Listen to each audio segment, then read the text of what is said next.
අපේ රටේ බීජ මකු පර්යේෂණ ආයතන තිබුණා බීජ ගොවිපළ ජාලයක් තිබුණා ඒ ඔක්කොම වහලා දැම්මා.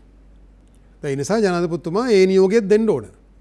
මේ බුදියගෙන ඉන්න කුසකර්ම නිලධාරීන්ට දැන් ඇහැරිපියව් වහාම අර පෙර තිබූ 70 දශකයේ තිබූ පර්යේෂණ ආයතන පද්ධතිය ගොවිපළ පද්ධතිය ඇති කළ යුතුයි. ඒක කරපු දේවල් නෙවෙයි නැති කරේ. කරපු දේවල් නැවත ඇති කරන්න අලුතෙන් ඉගෙන ගන්න දෙයක් නැහැ. මේ විශ්‍රාමගිය විද්වතුන් තාම බොහෝ දෙනෙක් අපි දන්න අය ජීවතුන් අතර ඉන්නවා. ඕන්න නම් මේ දැන් ඉන්න අයට ඕක බෑ කියනවා නම් ඒ අය කැඳවගෙන ඒත් ඒ වැඩේ කරන්න පුළුවන්. අද ප්‍රශ්නයක් උනේ අපි ගාව තිබිච්ච බීජ වර්ග සියල්ල නැති වෙලානේ තියෙන්නේ. මෙච්චර මහා කෘෂිකර්ම දෙපාර්තමේන්තුවක් ආයතන ඇතුළේ විශාල නිලධාරි සංඛ්‍යාවක් ඒ සඳහා ආචාර්ය මහාචාර්ය උපාධ්‍යාපති දහස් ගණනක් රට තුළ මැදිහත් වීම තුළ තිබිච්ච දේ නැතිවීමනේ වෙලා තියෙන්නේ. අයිබෝන් සුබ සන්ධ්‍යාවක් ප්‍රාර්ථනා කරන ඔබ සියලු දෙනාටම ඔබ එක්වන්නේ නින්නාද සජීවී රූපවාහිනී සංවාදයේ සමගයි ජනතාවට නව දේශපාලන කේවීමක් සමාජගත කරන්නට උත්සාහ දරන එකම වැඩසටහන ඔබ බොහෝ සෙයින් ආදරය කරන වැඩසටහන. ඒ විතරක් නෙවෙයි ඔබ අපට සංවාදයේ සහ අවශ්‍ය දේශපාලන ගමනේ පාර කියන කණ්ඩායම බවට පත් වෙලා ඉන්නවා. ඔබෙන් ලැබෙන ප්‍රතිචාර අපිට බොහොම ඉහළයි. ඒ නිසා ඔබගෙන් ලැබෙන දුරකථන ඇමතුම් වගේම ඔබගෙන් ලැබෙන ලිපි අපිට මහත් රුකුලක් වෙනවා වැඩසටහන දිශාව සලකුණු කරන්නට. අපි හැමෝටම දර්ශනයක් හදන්නට, රටට දැක්මක් හදන්නට, පුරවැසියාට තමන්ගේ අනාගත ගමන පිළිබඳව හීනයක් හදන්නට අපි උත්සාහ කරනවා. ඒ නිසා අපි පොදු දේශපාලන සංවාදවලින් වියුක්ත වෙලා රටට අවශ්‍ය දේශපාලන කතාව අපි නිර්මාණය කරන්න උත්සාහ කරනවා රට මැද ඉඳන්. ඒත් එකම වැඩසටහන ආරම්භයේදී මතක් කරන්න කැමතේ මේ වන විට මේ මොහොත වන විට මුළු රටම හුදකලා කරන ලද එකම ග්‍රාම සේවා වසමක් නැත්නම් දිස්ත්‍රික්කයක් බවට පත් වෙලා තියෙනවා. ඒ නිසා ඔබ දැන් විවේකීව ඉන්නට පුළුවන්. ප්‍රවේශමින් ඉන්න කියන කාරණයත් මතක් කරමින් අපි හැමෝටම සුවපත් භාවය ප්‍රාර්ථනා කරනවා. මේ මොහොත වන විට අර්බුදයක් බවට පත්වේ හමාරයි කොරෝනා වසංගතය. ඒ නිසා මේ අර්බුදයෙන් ගැලවීම පිණිස සියලු දෙනාටම හැකියාව ලැබේවා. මේ ගැන අපි බොහෝ සාකච්ඡා සංවාද කළ නිසා අපි මාතෘකාව මේ වැටීමෙන් පස්සේ නැගිටින්නේ කොහොමද කියන තැනට අපි ගේන්න කල්පනා කරා. මේ වැටමින් සිටින දේ අපි බිමට ඇද වැටමින් තිබෙන රටක් ජාතියක් ලෝකයක් හැටියට වැටෙන මොහොතක අපි වඩා සංවේදී විය යුත්තේ අපි ආපහු නැගිටින්නේ කොහොමද, රට ආපහු ඔසවා තබන්නේ කොහොමද, අපේ ජන ජීවිතය ඔසවා තබන්නේ කොහොමද කියන කාරණය. ඒ නිසා අපි හිතුව අද දවසේ නින්නාද මාතෘකාව බවට පත් කරගන්නට පසුගිය සතියේ සංවාදයේම දිගුවක් ඔබට පොරොන්දු වුණා. අපි මේ වස්සවිස නැති රටක් පිළිබඳව කතාවේ ඒ සංකල්පේ ඒ ජීවන දර්ශනයේ තවත් කොටස් කීපයක් දෙනවත් සමාජගත කරන්නට, කතා බහ කරන්නට, ඔබේ සංවාදයක් බවට පත් කරන්නට. ඒ නිසා එහි ප්‍රධාන කොටසක් තමයි පසුගිය කාලේ අපට අසන්නට ලැබුණු පුවත. ඒ තමයි කෘෂි රසායන විශේෂයෙන් රසායනික පොහොර තහනම. එතකොට දැන් රසායනික පොහොර තහනම යථාර්ථයක් කළ හැකිද කියන මාතෘකාවයි අපි අද කතා කරන්නේ. මම පොරොන්දු වුණා පෙර සාකච්ඡාවෙම දිගුවක් කියලා. ඒ නිසා අපි ආරාධනා කරේ වෛද්‍ය වසන්ත බණ්ඩාර මහත්මයා ඔබට අයිබෝන් කියලා පිළිගන්නවා. ඒත් එක්කම දීර්ඝ කාලයක් තිස්සේ මේ සාකච්ඡාවල ඉඳමින් මේ සංකල්පය ඉදිරියට ගෙනියන්න කටයුතු කළ වෛද්‍ය සුමිත් වන්නඩිච මහත්මයා අයිබෝන් කියලා පිළිගන්නවා. බොහෝ විට අද රටේ හුදකලා තත්ත්වයක් තිබුණත් රට මැදට ආවා අපිට මහත් ආඩම්බරයක්. නමුත් මේ සංවාදය අවශ්‍ය නිසා අපි කැමති වසන්ත බණ්ඩාර මහත්මයා කෙටි උත්තරයකින් පටන් ගමු. කෘෂි රසායන පොහොර, විශේෂයෙන් රසායනික පොහොර තහනම ගැන කතා වෙන මොහොතක් ඒ යථාර්ථයක් කළ හැකිද අපිට මේ රට තුළ? තනි උත්තරයක් දුන්නොත් ගමගැමතුමා ඉතා පැහැදිලිවම යථාර්ථයක් කළ හැකි. හැබැයි අභියෝග රාශියක් තියෙනවා මුහුණ දෙන්න. ඒ අභියෝග වලට අපි ශක්තිමත්ව නිර්දුව මුහුණ දුන්නොත් මේ තීන්දුව ක්‍රියාත්මක කරන්න පුළුවන්. එහෙම නැත්නම් මේකට ගහලා බිම දාන්න විවිධ පාර්ශව මහා සමාගම් වෙන්න පුළුවන් දේශපාලන පක්ෂ කටයුතු කරන්න ඉඩ තියෙනවා.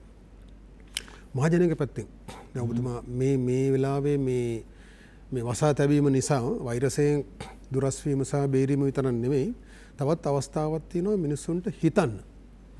අපිට අපි විශ්වාස කරනවා අපි මේක කලිනුත් මෙතන කියලා තියෙනවා මේ වසංගත තත්ත්වය විවිධ ආකාරයට උස් පහත් වෙමින් තව අවුරුදු 2-3ක් ඉස්සරහට යන්න පුළුවන්. ලෝකයේ සම්බන්ධ විවිධ විද්වත් මත ඉදිරිපත් වෙලා තියෙනවා. ඒතකොට මේකට මුහුණ දීලා අපි නැගිටින්න නම් මේ යන විදියට යන්න බෑ කියලා පිළිගන්න ඕන. මේක වෙනස් කරගන්න ඕන.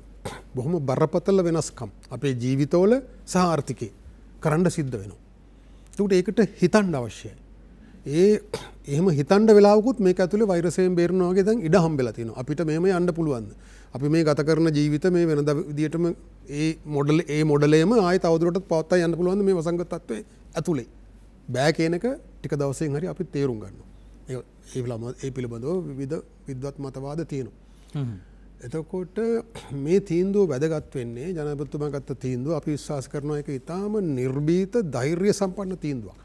දේශපාලන පක්ෂයක නායකයෙක් දෙවෙනි තීන්දුවක් ගන්න ඉතාම බයයි. මානසික බාධක රාශියක් පනවනවා. මේක කරන්න පුළුවන් වේද? මේක අසාර්ථක වෙයි, ගොවියෝ මේකට කැමති වෙන්නේ නැහැ. ඊළඟට මහා සමාගම් මේ වගේ කොමිස් ගහන නිලධාරීන් ඒ අය මානසික බාධක පනවනවා. එතකොට මේ ජනාධිපතිතුමාගේ නායකත්ව පෞරුෂයේ තියෙන විශේෂ ගුණයක් තමයි අපි මේ අත්විඳින්නේ. ඒ තීන්දුව අරගෙන කොහොම හරි ක්‍රියාත්මක කරනවා කියලා උත්සාහ කරනවා. ඒක හොඳ දෙයක්. මේ තීන්දුව ගන්න නැතුව මේ උත්සාහය කරන්න බෑ. හේතුව සහන මිලට එහෙම නැත්නම් සහනාධාරය යටතේ පොහොර දිරිමත් කරන අතරතුර පොහොර වැඩිපුර භාවිතයට දැන් උදාහරණයක් විදිහට අපේ රටේ යූරියා ගත්තොත් සමස්ත පොහොර ප්‍රමාණය ගත්තොත් හෙක්ටයාර් එකකට කිලෝ 150ක් විතර ප්‍රමාණයක් පාවිච්චි කරනවා. දල වශයෙන් ඇවරේජ් එක සාමාන්‍ය අගේ. හැබැයි ඕස්ට්‍රේලියාව වගේ රටක 18යි පාවිච්චි කරන්න හිතන්නකෝ. ඇමරිකාවත් මේ කුසල රසායන වැඩිපුරම භාවිත කරන රටක් කියලා කියන්නේ. නමුත් ඇමරිකාවෙත් 68යි ඒ මධ්‍ය අගේ. අපි 150ක් දෙගුණයකට වඩා පාවිච්චි කරනවා. නමුත් අස්වැන්න එහෙම ওই කියන විදිහට වැඩි වෙලා නැහැ. එතකොට මේ ආපු ගමන මේක තවදුරටත් පවත්වාගෙන යන්න බෑ. මේක වෙනස් කරන්න ඕන අමාරුයි අභියෝගාත්මකයි එහෙත් කළ යුතුයි කියලා තමයි ජනාධිපතිතුමාගේ තීන්දුවෙන් අපිට දීපු පණිවිඩය. දැන් මේක අපි අවුරුදු 20ක් 30ක් දැකපු සිහිනයක්. මෙතන අපි මේක කතා කරලා තියෙක දහස් වාරයක්. ඔව්. එතකොට මේක යථාර්ථයක් බවට පත් කරගන්න අපි හැමෝම මේකට මැදිහත් වෙන්න ඕනේ. මේ තීන්දුව ආරක්ෂා කරන්න ඕනේ. මේකට සහාය දෙන්න ඕනේ. එතකොට මේකෙදි තියෙන අභියෝග රාශියක් තියෙනවා. එකක් මේ 60 දශකයේ මේ ඊනියා හරිත විප්ලවය ආරම්භ වුණායින් පස්සේ නිලධාරීන්ගේ විද්වතුන්ගේ විශේෂයෙන්ම පශ්චාත් උපාධිය වලට මේ හරිත විප්ලවයේ නිර්මාතෘ කැඳවලා ඔළුව හොදලා මේ නිෂ්පාදන පද්ධතිය මේ පරාදීන නිෂ්පාදන පද්ධතිය මේ තීන්දුවේ ගමගෙමතුමා වැදගත්කම මේ වස විස නැති ගොවිතැන කියන එක විතරක් නෙමෙයි. කියන්නේ මිනිස්සුන්ට වස විස නැති ආහාර නිෂ්පාදනය කරන්න ඕන එක මූලික දේ. ඔව්. එතකොට ඒකෙන් විශාල වශයෙන් සෞඛ්‍ය ප්‍රශ්න විසඳනවා. සෞඛ්‍ය සඳහා වැය වෙන පිරිවැයත් ඉතුරු වෙනවා. ඊට වඩා ආර්ථික වශයෙන් ගත්තොත් බරපතල කාරණයක් තියෙනවා මේ පරාදීනත්වය. මේ නිෂ්පාදන පද්ධතිය පරාදීන නිෂ්පාදන පද්ධතිය. මේක ඇතුලේ ගොවියාගේ පිරියාවේ වැඩි වෙනවා. ආදායම අඩු වෙනවා. ඊට අමතරව පරිසර පද්ධතිය දීර්ඝ කාලීනව විනාශයට පත් වෙනවා. එතකොට අවසානයේ ගත්තම නිෂ්පාදන පද්ධතියට ඒක නිෂේධාත්මකව බලපානවා. අපි පිටතින් දේවල් යදවුම් නැතුව මේක කරන්න බෑ කියන මතය හදනවා. කරන්න බෑ කියලා ප්‍රායෝගිකව ඔප්පිලා තියෙනවා. දිගට මේ ඒක ආපු නිසා පස මරලා මැරිච්ච පසකට බාහිරින් යදවුම් දානවා. එතකොට මේක ඔලුවට ගන්න නෑ. මේ පස කියන්නේ සජීවී දෙයක්. මේකට නැවත පණ දීලා මේ බාහිර යදවුම් අඩු කරන්න පුළුවන් කියන මතය ඔලුවට දෙන්න ගොවියට පුළුවන් වුණත් මේ කෘෂිකර්ම නිලධාරීන්ගේ ඔලුව හදන්න පුළුවන් වෙයි කියන එක ලේසි නෑ. ඒක ඉතාම අමාරු කටයුත්තක්. ඔව්.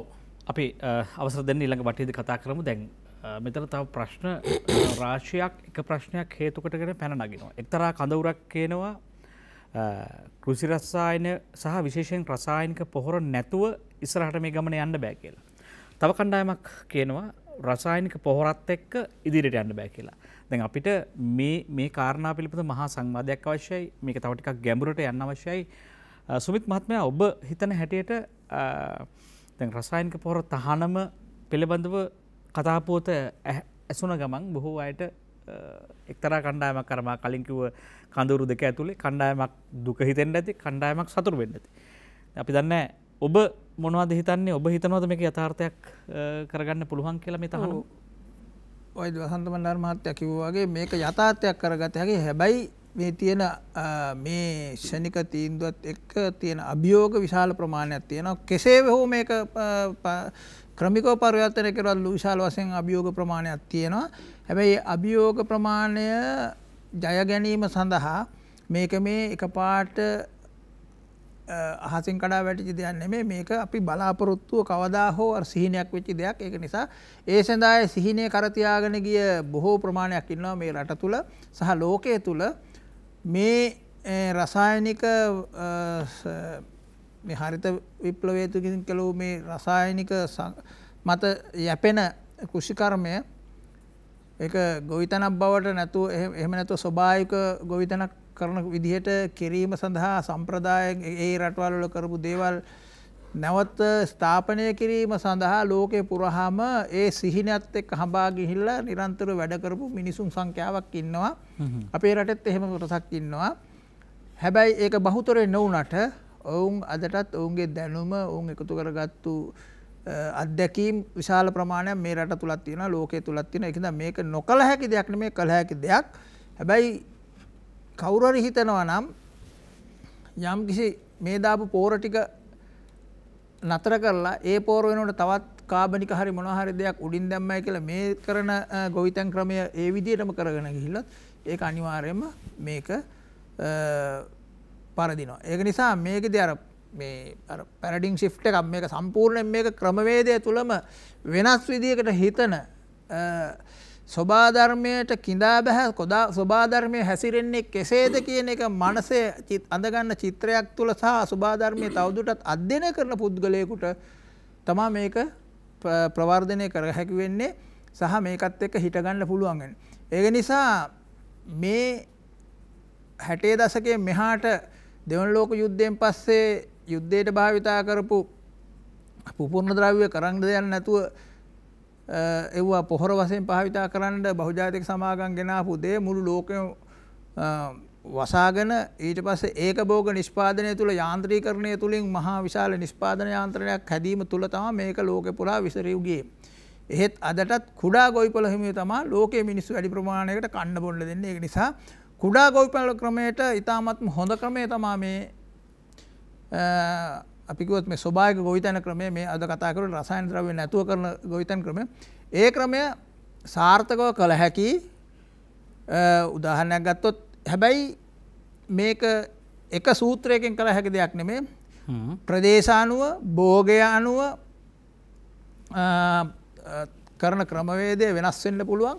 ඒකත් එක්ක මේකේ තියෙන දැනුම් සම්භාරය එකතු කරගන්න ඕන.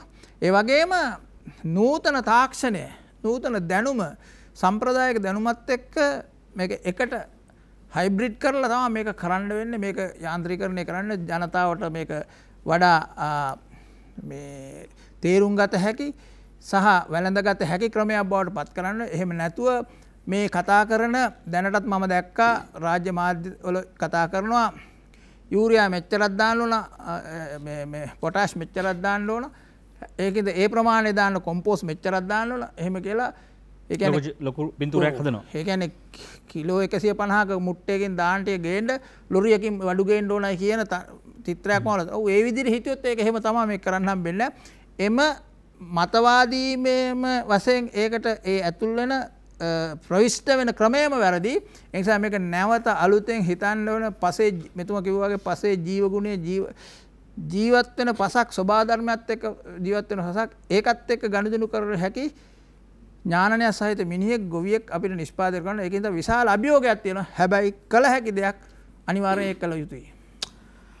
වසන්ත බණ්ඩාර මහත්මයා දැන් මෙතනදී අපි දුටුවා මේ ප්‍රකාශයෙන් පස්සේ විවිධ පාර්ශවයන්ගේ හැසිරීම අපි දැක්කා. විනිශ්චයට ලක් කරා එය ශ්‍රී ලංකාවේ ආහාර නිෂ්පාදනයට විශේෂයෙන් අපනයන භෝග නිෂ්පාදනයට මේක ඍජුව බලපානවා කියලා කියනවා. නිෂ්පාදනය කඩා වැටෙනවා කියලා දැන් සංවාදයක් එළිය හැදෙමින් තිබෙනවා. යම් ආකාරයකට සංවාද නිර්මාණය වෙලා තියෙනවා. ඒක සත්‍යතාවයක් තියෙනවද? එහෙනම් මේක යථාර්ථයක් කරගන්න බැරි වෙනවා අපිට. ඔකේ තියෙනවා මහා පින්තූරයක්. ඒ කියන්නේ මේ හරිත විප්ලවය කියන එක 60 දශකයේ දැන් අවුරුදු 60ක ආසන්න කාලයක් මේක සාධාරණීකරණය කරේ මේ අධික යෙදවුම් සහිත ඒක භෝග කෘෂිකර්මාන්තයේ මහා පරිමාණ භෝග කීපයක්. දැන් මුළු ලෝකෙම ධාන්‍ය වර්ග වගා කරන්නේ 12ක්. එළවලු ගත්තොත් 23ක් 25ක් විතර වගේ ප්‍රමාණයක් තමයි වැඩිපුරම වවන්නේ. මේ මිනිසාට ආහාරයට ගත හැකි ශාක වර්ග මේ පෘථිවියේ 800ක් විතර ප්‍රමාණයක් අපේ රටේ තියෙන බොහොමයක් මේ දැන් ඌණ භාවිත වෙලා තිනවා.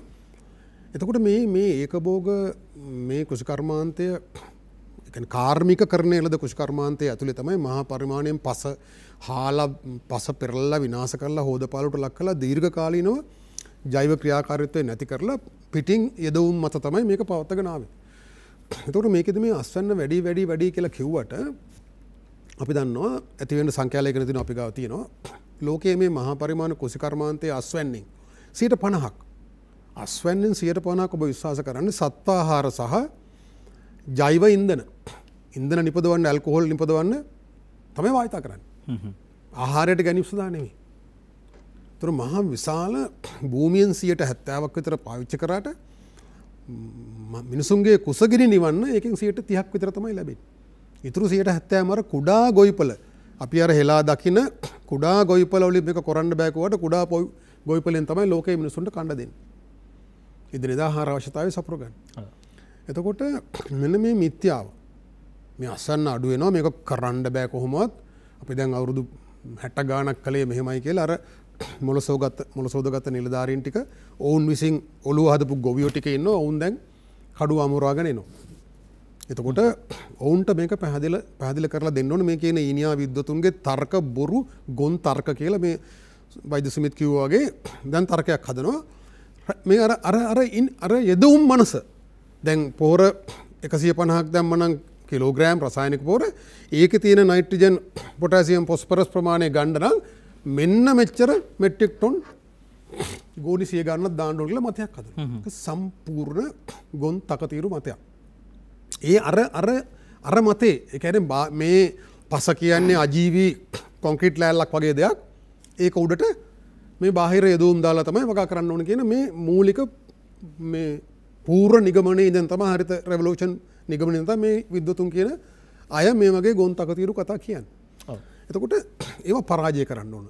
ඒවට අතිතරම් අපේ රටේ විද්වතුන් ඉන්නවා. ඔය මහාචාර්ය කුලසේකර මැතිතුමා දැන් අවුරුදු 30 ගානක් 20 ගානක් විතර මේ ගැන පරීක්ෂණ කරලා තිනවා මේ ජෛව පෝර සම්බන්ධයෙන්. ඒ තාක්ෂණය අපේ ඔය මේ මූලික අධ්‍යයන ආයතනයෙන් උත් දියුණු කළා. ඊට පස්සේ දැන් වාණිජ වශයෙන් උත් ලංකාවේ ඒ ජෛව පොහොර කියන්නේ මේ බැක්ටීරියා වර්ග පස සංවර්ධනය කරන පසේ පෝෂණය වැඩි කරන බැක්ටීරියා වර්ග දැන් හදලා භාවිතා කරමින් ඉන්නවා. එතකොට අර අපේ ලයනල් වීරකෝන් මැතිතුමා එවැනි අය විද්වතුන් විශාල වශයෙන් මේක අර කියන මහා සමාගම් වෙනුවෙන් පෙනී සිටින නිෂේධාත්මක මතධාරී විද්වතුන්ගේ මත කුඩුපට්ටම් කරන්න මේ විද්වතුන් අපේ රටේ ඉන්නවා. ඒකට සාක්ෂි තියෙනවා. නිකන් කටවචනට කියන්නේම නෙමෙයි. ඒක කරන්න ඕනේ මේ අභියෝගේ ජය ගන්න. ඒතර තමයි ගොවියගේ ඔළුව වෙනස් වෙන්න පටන් ගන්න. ඒ වුණාට දැන් අපි දන්න පහුගිය ආණ්ඩු සමයේ යහපාලන ආණ්ඩු සමයේ ප්‍රධාන තේමාවක් තමයි වස විසෙන්තර රටක් කියන කාරණේ. දැන් මේ සම්බන්ධව ග්ලයිෆොසේට් තහනම් වගේවා ගෙනාවා. ආයෙවා ඉවත් වුණා. ඊට වඩා බරපතල විදිහට කෘෂි රසායන ලංකාවට එන්න පටන් ගත්තා. ග්ලයිෆොසේට් වල වඩා හානිකරද බලලා. දැන් මේකේ එහිම දිගුවක්ද කියන කාරණේ මේ රටේ මිනිසුන්ට සැකයක් නෑ පැහැදිලිවම නෑ. මා විශ්වාස කරනවා මේ ජනාධිපතිතුමාගේ තීන්දුව එක්තරා විදිහක මානසික ගරිල්ලා ප්‍රහාරයක් කියලා. ඒ කියන්නේ අර විදියට අපි කුසකරන දෙපාර්තමේන්තුවෙන් තනිකම් මේ මෝඩ වැඩ කරනවා මේ ගැප් කියලා මේ පැත්තෙන් ලෝකයේ වැඩිම කෘෂි රසායන භාවිතා කරන රටක් ඒක අඩු කරගන්න පස මේ ජෛව විද්‍යාත්මකව සංවර්ධනය කරන්න කිසිදු වැඩක් කරන්නේ නැතුව මේ හොඳ කෘෂිකර්ම පුරුදු කියලා මේ මහා පින්තූරය නරක තත්ත්වයේ තියෙද්දි ඒක ඇතුලේ අඩු මිලට පොහොර වැඩි වශයෙන් භාවිතා කරන්න දිරිගන්වන ගමන් මේ පොහොර සහ පලිබෝධනාශක භාවිතය අඩු මේ නැතිව හදන පොඩි මාකට්ටයක් ගැන කතා කරනවා. කරන්න බෑ. ඒ නිසා තමයි කියන්නේ මම මෙන්න මේ තීන්දුව වැදගත් කියලා. නෑ මෙතනින් පස්සේ මේක අපි නවත්තනවා කියන එක ආනයනික පොහොර යොදා ගැනීම නවත්තනවා කියන එක එක්තරා විදිහක මානසික ගරිල්ලා ප්‍රහාරයක්. ඒ නිසා තමයි දැන් මේ හෙලවිල කතා බහ.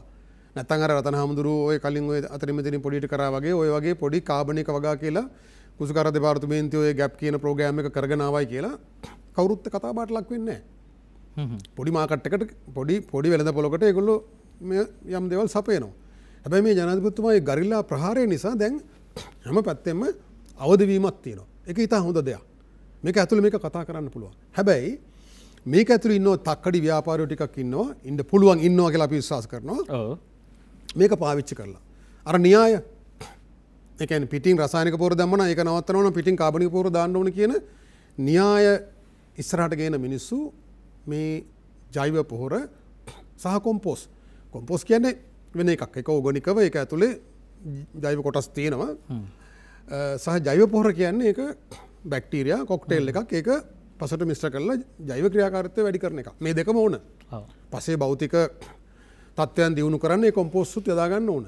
හැබැයි අර කියන විදිහට ඒකේ රසායනික පොහොරවල තියෙන නයිට්‍රජන් මේ NPK කියන එක මේකෙන් ගන්න මෙච්චර දාන්න ඕන කියන කතාව තර්කයෙන් වැරදි. නිසා කිසිසේත්ම ජෛව පොහොර හෝ කොම්පෝස්ට් පොහොර ආනයනයට ඉඩ නොතිබිය යුතුයි. ජාවාරම් කාර්යවල ලෑස්ති වෙන්න පුළුවන් මේ රසායනික පොහොර නැවතුවේ මේ වැඩේට කියලා මතයක් හදලා මේකෙන් බිස්නස් එකක් හදලා. දැන් මේ අදහසක් තියෙනවා එළි. ඒතර ගොවියාගේ විශ්වාසය බිඳ වැටෙනවා. එහෙනම් ජනාධිපතිතුමා මේ වැඩේ කරලා තියෙන්නේ මේ සද්භාවයෙන් පරාදීනත්වයේ නිෂ්පාදන පද්ධතිය ගලව ගන්නත් නෙමෙයි මේ වසවිස නැති මේ ආහාර ප්‍රචලිත කරන්න එහෙමත් නෙවෙයි මේ පස සහ මේ පරිසර පද්ධතිය සංවර්ධනය කරලා දීර්ඝ කාලීනව නිෂ්පාදනය වැඩි කරන්න නෑ. එහෙම අරමුණුත් නෙමෙයි මේ ජාවාරම්කාරයෙකු විදිහට පොහොරානාය කරන්න මේ වැඩක් සෙට් කරා කියලා කියන්න පුළුවන්. සකිසිසේත්ම මේ ජාවාරම්කාරයන්ට පොහොර කාබනික හෝ ජෛව පොහොර ආනයනයට ඉඩ නොතැබිය යුතුයි. දෙවෙනි එක තව මේ පොහොර ලේකම් කාර්යය මම දැක්කා මේ ජනාධිපතිතුමා නියෝග මේ මතය ප්‍රකාශ කරලා දවසක් යනකොට ඊළඟ ඉරිදා පත්‍රය දැන්වීමක් දානවා කාබනික පොහොර නිෂ්පාදකව ලියාපදිංචි කරගන්න. දැන් මේ මොකටද ලැහැත්ති වෙන්නේ? ඒ කියන්නේ මේ කාබනික පොහොර කියනවා නිෂ්පාදනය කරන අයගෙන් මේවා මිලදී අරගෙන ඔවුන් ආයි ලොරි වල දාගෙන ගොවීන්ට බෙදා හරින්න. ඒක මොන තරම් ගොන් වැඩක්ද? ඒක අවශ්‍ය නෑ දැන්. කාබනික පොහොර කියන එක වැඩි වශයෙන්ම ගොවිපළ ආශ්‍රිතව ගොවිපළ භූමියේදී කරන දේවල්. ප්‍රාදේශීයව වැඩිපුර කෘෂි අපද්‍රව්‍ය තියෙන තැනක වැඩිපුර හදන්න පුළුවන්. ඒතර එයාට ඒක පුළුවන් නගර කසල මේ අපද්‍රව්‍ය වලුත් හදලා ඒක ප්‍රාදේශීයව යොදා ගන්න.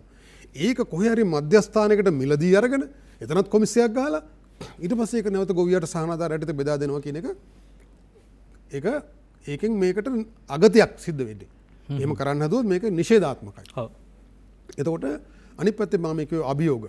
මේකට ගහලා බිම දාන්න ගේන තර්ක. මේ විදේශ විනිමය ඉතුරු කරගන්න. ආණ්ඩුවට විදේශ විනිමය අර්බුදයක් තියෙනවා ඉතුරු කරගන්න. ඒකට උත්තර බදින්න අවශ්‍ය නැහැ. විදේශ විනිමය ඉතුරු කරගන්න කලක සියල්ල කරන්න ඕන. ඒක වාදයක් නැහැ. අනිත් පැත්තේ ඒකට අමුණලා කියනවා මොකද්ද? මේ පොහොර සහනාධාරය කපා හරින්න. මේ පොහොර සහනාධාරය කපා හරින්න පොඩි ට්‍රික් එකක් තමයි මේ කරේ. එහෙනම් ඒකට උත්තර දෙන්න ඕන. ඒකට උත්තරේ තමයි පොහොර සහනාධාරය මුදල් හැටියට තව යම් කාලයක් අපි තුම අවුරුදු 3ක් කියලා. මේ තීන්දුව නොගත්තත් මේ වසවිස පොළොවට දමමින් මේක යනවනේ ඉස්සරහට. ඔව්. හරි. කවදා හරි ගන්න ඕනේ මේ තීන්දුව. කවදා හරි ගන්න ඕනේ. දැන් තීන්දුව ගත්තා. ඒ නිසා දැන් අවුරුදු 3ක් වගේ කාලයකට අපි පුද්ගලිකව විශ්වාස කරනවා පොහොර සහනාධාරය මුදලින් ගෙවනවා. හැබැයි අතට නෙවෙයි. අතට දුන්නොත් ඒක තබෑරු මුල අවසන් වෙන්න පුළුවන්. ඒක ගොවියාගේ ඉතිරි කිරීම හැටියට ගොවි ජන බැංකුවේ තැන්පත් කරන්න පුළුවන්. එතකොට ඒ ඉතිරි කිරීම ගොවියට පාවිතා කරන්න පුළුවන්. එයා රසායනික පොහොර දානවා නම් කැමැත්තෙන්. හරි. කෙටි කාලයකට මිලදී ගන්න පුළුවන්. හැබැයි එයා ඒ වෙනුවට කාබනික වගාවට පුරුදුනොත් ඒවා අරයාගේ අතේ මුදල ඉතුරු වෙනවා. ඒතොර එයාට මොනවා හරි වෙනත් යෙදුමක් යන්ත්‍ර සූත්‍රයක් මිලදී ගන්න අවශ්‍ය වුණොත් ඒ මුදල යොදා ගන්න පුළුවන්. එතකොට පොහොර පවා ගන්න වෙන්නේ දැන් උනත් මේ පෞගේ කාලෙත් ඒක ක්‍රියාත්මක නොවුනට කුසුකරණ දෙපාර්තමේන්තුව යම් උත්සාහයක් ගත යම් හොඳ නිලධාරීන් ඉන්න අවස්ථාවල මොකද්ද පස්සේ එක එක ඉඩම චෙක් කරන්න ඕනේ නැහැ යායකම බැලුවම ඒක ඇති ඌනතාවය කුමක්ද ඌනතාවයට අනුව තමයි මේ බාහිර යදොම් කරන්නේ ඒක ආනයනය කරපු දෙයක්ද රටේ දේශීයව නිපදවූ දෙයක්ද කියලා දැන් ෆොස්ෆේට් සහ පොටෑසියම් අපේ රටේ හදන්න පුළුවන් යූරියා කර්මාන්තශාලාවක හදන්න ඕනේ නැහැ යූරියා ඕන තරම් වාතයේ තියෙන නයිට්‍රජන් තමයි මේ බැක්ටීරියා වර්ග සහ සමහර රනිල කුලේ ශාක වර්ග තිර කරලා මේ පොළොවට එකතු කරන්නේ. එතකොට මෙන්න මේ පොහොර සහනාධාරය මුදලින් ගෙවපුවම අර කියන බොරු මතේ හදන්න බෑනේ මේක කපන්නයි කරේ කියලා. ඒතර ගොවියට දිරිගැන්වීමක් තියෙනවා පොහොර නොදා ඉන්න. ඒ නොදා හිටියොත් එයාගේ ගිණුමේ අර සල්ලි ටික ඉතුරු වෙනවනේ. තව වාසියක් තියෙනවා. ඒක අපි දේශීය අරමුදල් වලින් කරන දෙයක් විදේශ විනිමය වැය වෙන්නේ නැහැ. එතකොට ග්‍රාමීය ආර්ථිකයට යම් මුදල් ප්‍රමාණයක් දල වශයෙන් මිලියන 5000ක් විතර එකතු වෙනවා. ඊළඟට ගොවි ජන බැංකුවට ප්‍රාග්ධනය හම්බ වෙනවා. දැන් ගොවි ජන බැංකුව මරා දාලා තියෙනවා. ගොවියා ශුද්ධ මූල්‍ය ණය වෙළඳුන්ගේ වහලුම් බවට පත් වෙලා තියෙනවා. ඒතර ගොවියාට වීමිල රුපියල් 60 කරා කියලත් පොහොර අඩු කරලා ඒකේ වියදම ඉතුරු කරා කියලත් බේරෙන්න බෑ මේ ශුද්ධ මූල්‍ය කාර්යෝ ඒ ඉතිරියත් පොලිය ලෙස උරගෙන කනවා. එහෙනම් ගොවියා සුද්ධ මූල්‍ය ණය උගලෙන් ගලවා ගැනීමත් මේක ඇතුලේ කරන්න පුළුවන්. රුපියල් මිලියන 50000ක් ප්‍රාග්ධනයක් කියන්නේ ගොවිජන බැංකුවට. මොකද ඒක ඉතිරි කිරීම හැටියට ඉතුරු වෙන නිසා තව පොඩි ප්‍රාග්ධනයක් ඒගොල්ලෝ ණය හැටියට ගත්තත් මේ ගොවීන්ට සුද්ධ මූල්‍ය ව්‍යාපාරිකුත් කරා යන්න පුළුවන්. මොකද ගොවීන්ගේ ඉතිරි කිරීම ඒක ඇතුලේ තියෙන නිසා. ඒක අපේට තියාගෙන හරි දෙන්න පුළුවන් සුද්ධ මූල්‍ය. දැන් ඔය කියන යෝජනා ඔය තීන්දුව ඇතුලේ අන්තර්ගතද තියෙනවද කියන ප්‍රශ්නය අපිට තියෙනවා. ඒතකොට දැන් මේ රසායනික පොහොර තහනම් කිරීම ඇතුලේ ඒ මෙසේ සිදුවන්නේ කියන කාරණා ටික තියෙනවා නම් ඊට අදාළ උපාය මාර්ග සැලසුම තියෙනවා නම් ගොවියාට කිසි බයක් නැහැ. හැබැයි ජනාධිපතිතුමා ඉහළින්ම ඉන්නවා, පහළම ස්තරයේ ගොවියෝ ඉන්නවා. ඒ මේවා පාලනය වෙන ආයතන පද්ධතියක් තියෙනවා. අපි ඉන්නේ කොතනද? ඒ නිසා අපිට සමාජ කාර්යභාරයක් ඉතුරු වෙන්නේ නැද්ද? මාධ්‍යයට, සෙසු විද්‍යාඥයන්ට මේ රසායනික පොහොර භාවිතයෙන් තොරව ගොවිතැන් කරන කණ්ඩායම් ඇත්තටම ඉන්නවද ලංකාවේ? එහෙම අය නැහැ වගේ පේන්නේ. දැන් අපිට කවුරුවත් පේන්නේ නැහැ මාධ්‍යවලින්. එහෙම ඒ අය කොහෙවත් නැහැ වගේ. දැන් සමහර පොඩි ලිපි ගනුදෙනු වුණාට එහෙම මතයක් හැදෙනවද? මේවා කතා බහ කළ යුතුයි. මේ පිළිබඳ මහජන සංවාදයක් අවශ්‍ය විය යුතුයි. එහෙම අවශ්‍ය කාලයක් තියෙන්නේ. නින්නද සජීවී සංවාදයේ සමග ඔබ එක්වන්නේ. අපි ගිහිල්ලා නම් පළමු විරාමයට ෆ්‍රන් දෙන්න අප සමග. නැවතත් නින්නද සජීවී සංවාදයේ සමගයි මේ එක්වන්නේ. රසායනික පොහොර තහනම යථාර්ථයක් කළ හැකිද? ඒ සිදුවන්නේ කෙසේද? මේ පිළිබඳ ප්‍රශ්නයක් තියෙනවා. මේ පිළිබඳ සංවාදයක් උඩට ඇවිල්ලා නැහැ සමාජය තුළ. අපි ඒ රික්තකය පුරවන්න උත්සාහ කරන්නේ. මහා සමාජ සංවාදයක්, මහා කතිකාවක් මිනිසුන් අතර අවශ්‍යයි. තැන් තැන් වලින් තෝරාගත්ත මිනිස්සු මේවට එක පටිගත කිරීම දීලා සමහරට මේ වඩා හොඳ තීන්දුවක් නොමග යවන්න පුළුවන්. රට වෙනත් දිශාවකට හරවන්න පුළුවන්. 2050දී ගන්න ඕන තීන්දුවක් ගන්න වුණොත් අද වඩා හොඳ වේ. හැබැයි මේ තීන්දුව 2050දී ගත්තොත් අපිට ඉන්න පොළොවක්, රටක්, ජීවිතයක් නැති වෙයි. ඔබමා නැති වෙන්නත් ඉඩ තියෙනවා සමහර තීරණවලදී. ඒ නිසා හරි වැදගත් තීරණ තියෙනවා රටට. ඒව සම්බන්ධව මහජන සංවාදයක් සක්‍රිය කරන්න අවශ්‍යයි. 066 22 83 686 මෙතන සිට අපි ඔබට දුරකථන විවෘත කරනවා. අපි පළමු ඇමතුමට යනවා. ඌවවෙල්ලස්ස බදුල්ල දෙපළාතේ සංඝනායක සුමනසාර මහානායක හාමුදුරුවෝ ඉන්නවා. අවසරයි අපේ හාමුදුරනේ. තෙරුවන් සරණයි. ඔව් තෙරුවන් සරණයි අපේ හාමුදුරනේ. රූපවාහිනී යන්ත්‍රයේ හඬ අඩු කරලා අපි හරි. ගරු ජනාධිපතිතුමා ගත් මේ නිර්භීත එඩිතර ක්‍රියාවට අපි බොහෝම එතුමාට ප්‍රශංසා කරනවා. එහෙයි. 1965ට කලින් මේ රටේ රට පෝර හරි කෘමිනාශක භාවිතා කළේ නැහැ. ඒ වුණාට මේ රට පෙරදිග ධාන්‍යාගාරයේ වශයෙන් කාලාන්තරයක් තිස්සේ ප්‍රසිද්ධ වුණා, අඩුවක් වුණේ නැහැ. ඉතින් දැන් මේ කාලය තුල මොකද කළේ? මේ රත්තරම් පොළොව විනාශ කළා මේ පව්කාරයෝ.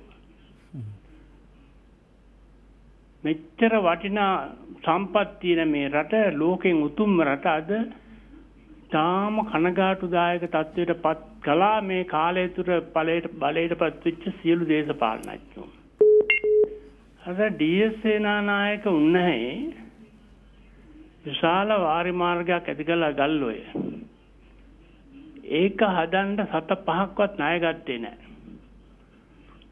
හැම සතියකට හාල්සේරු 2 ගානේ නොමිලේ දුන්නා.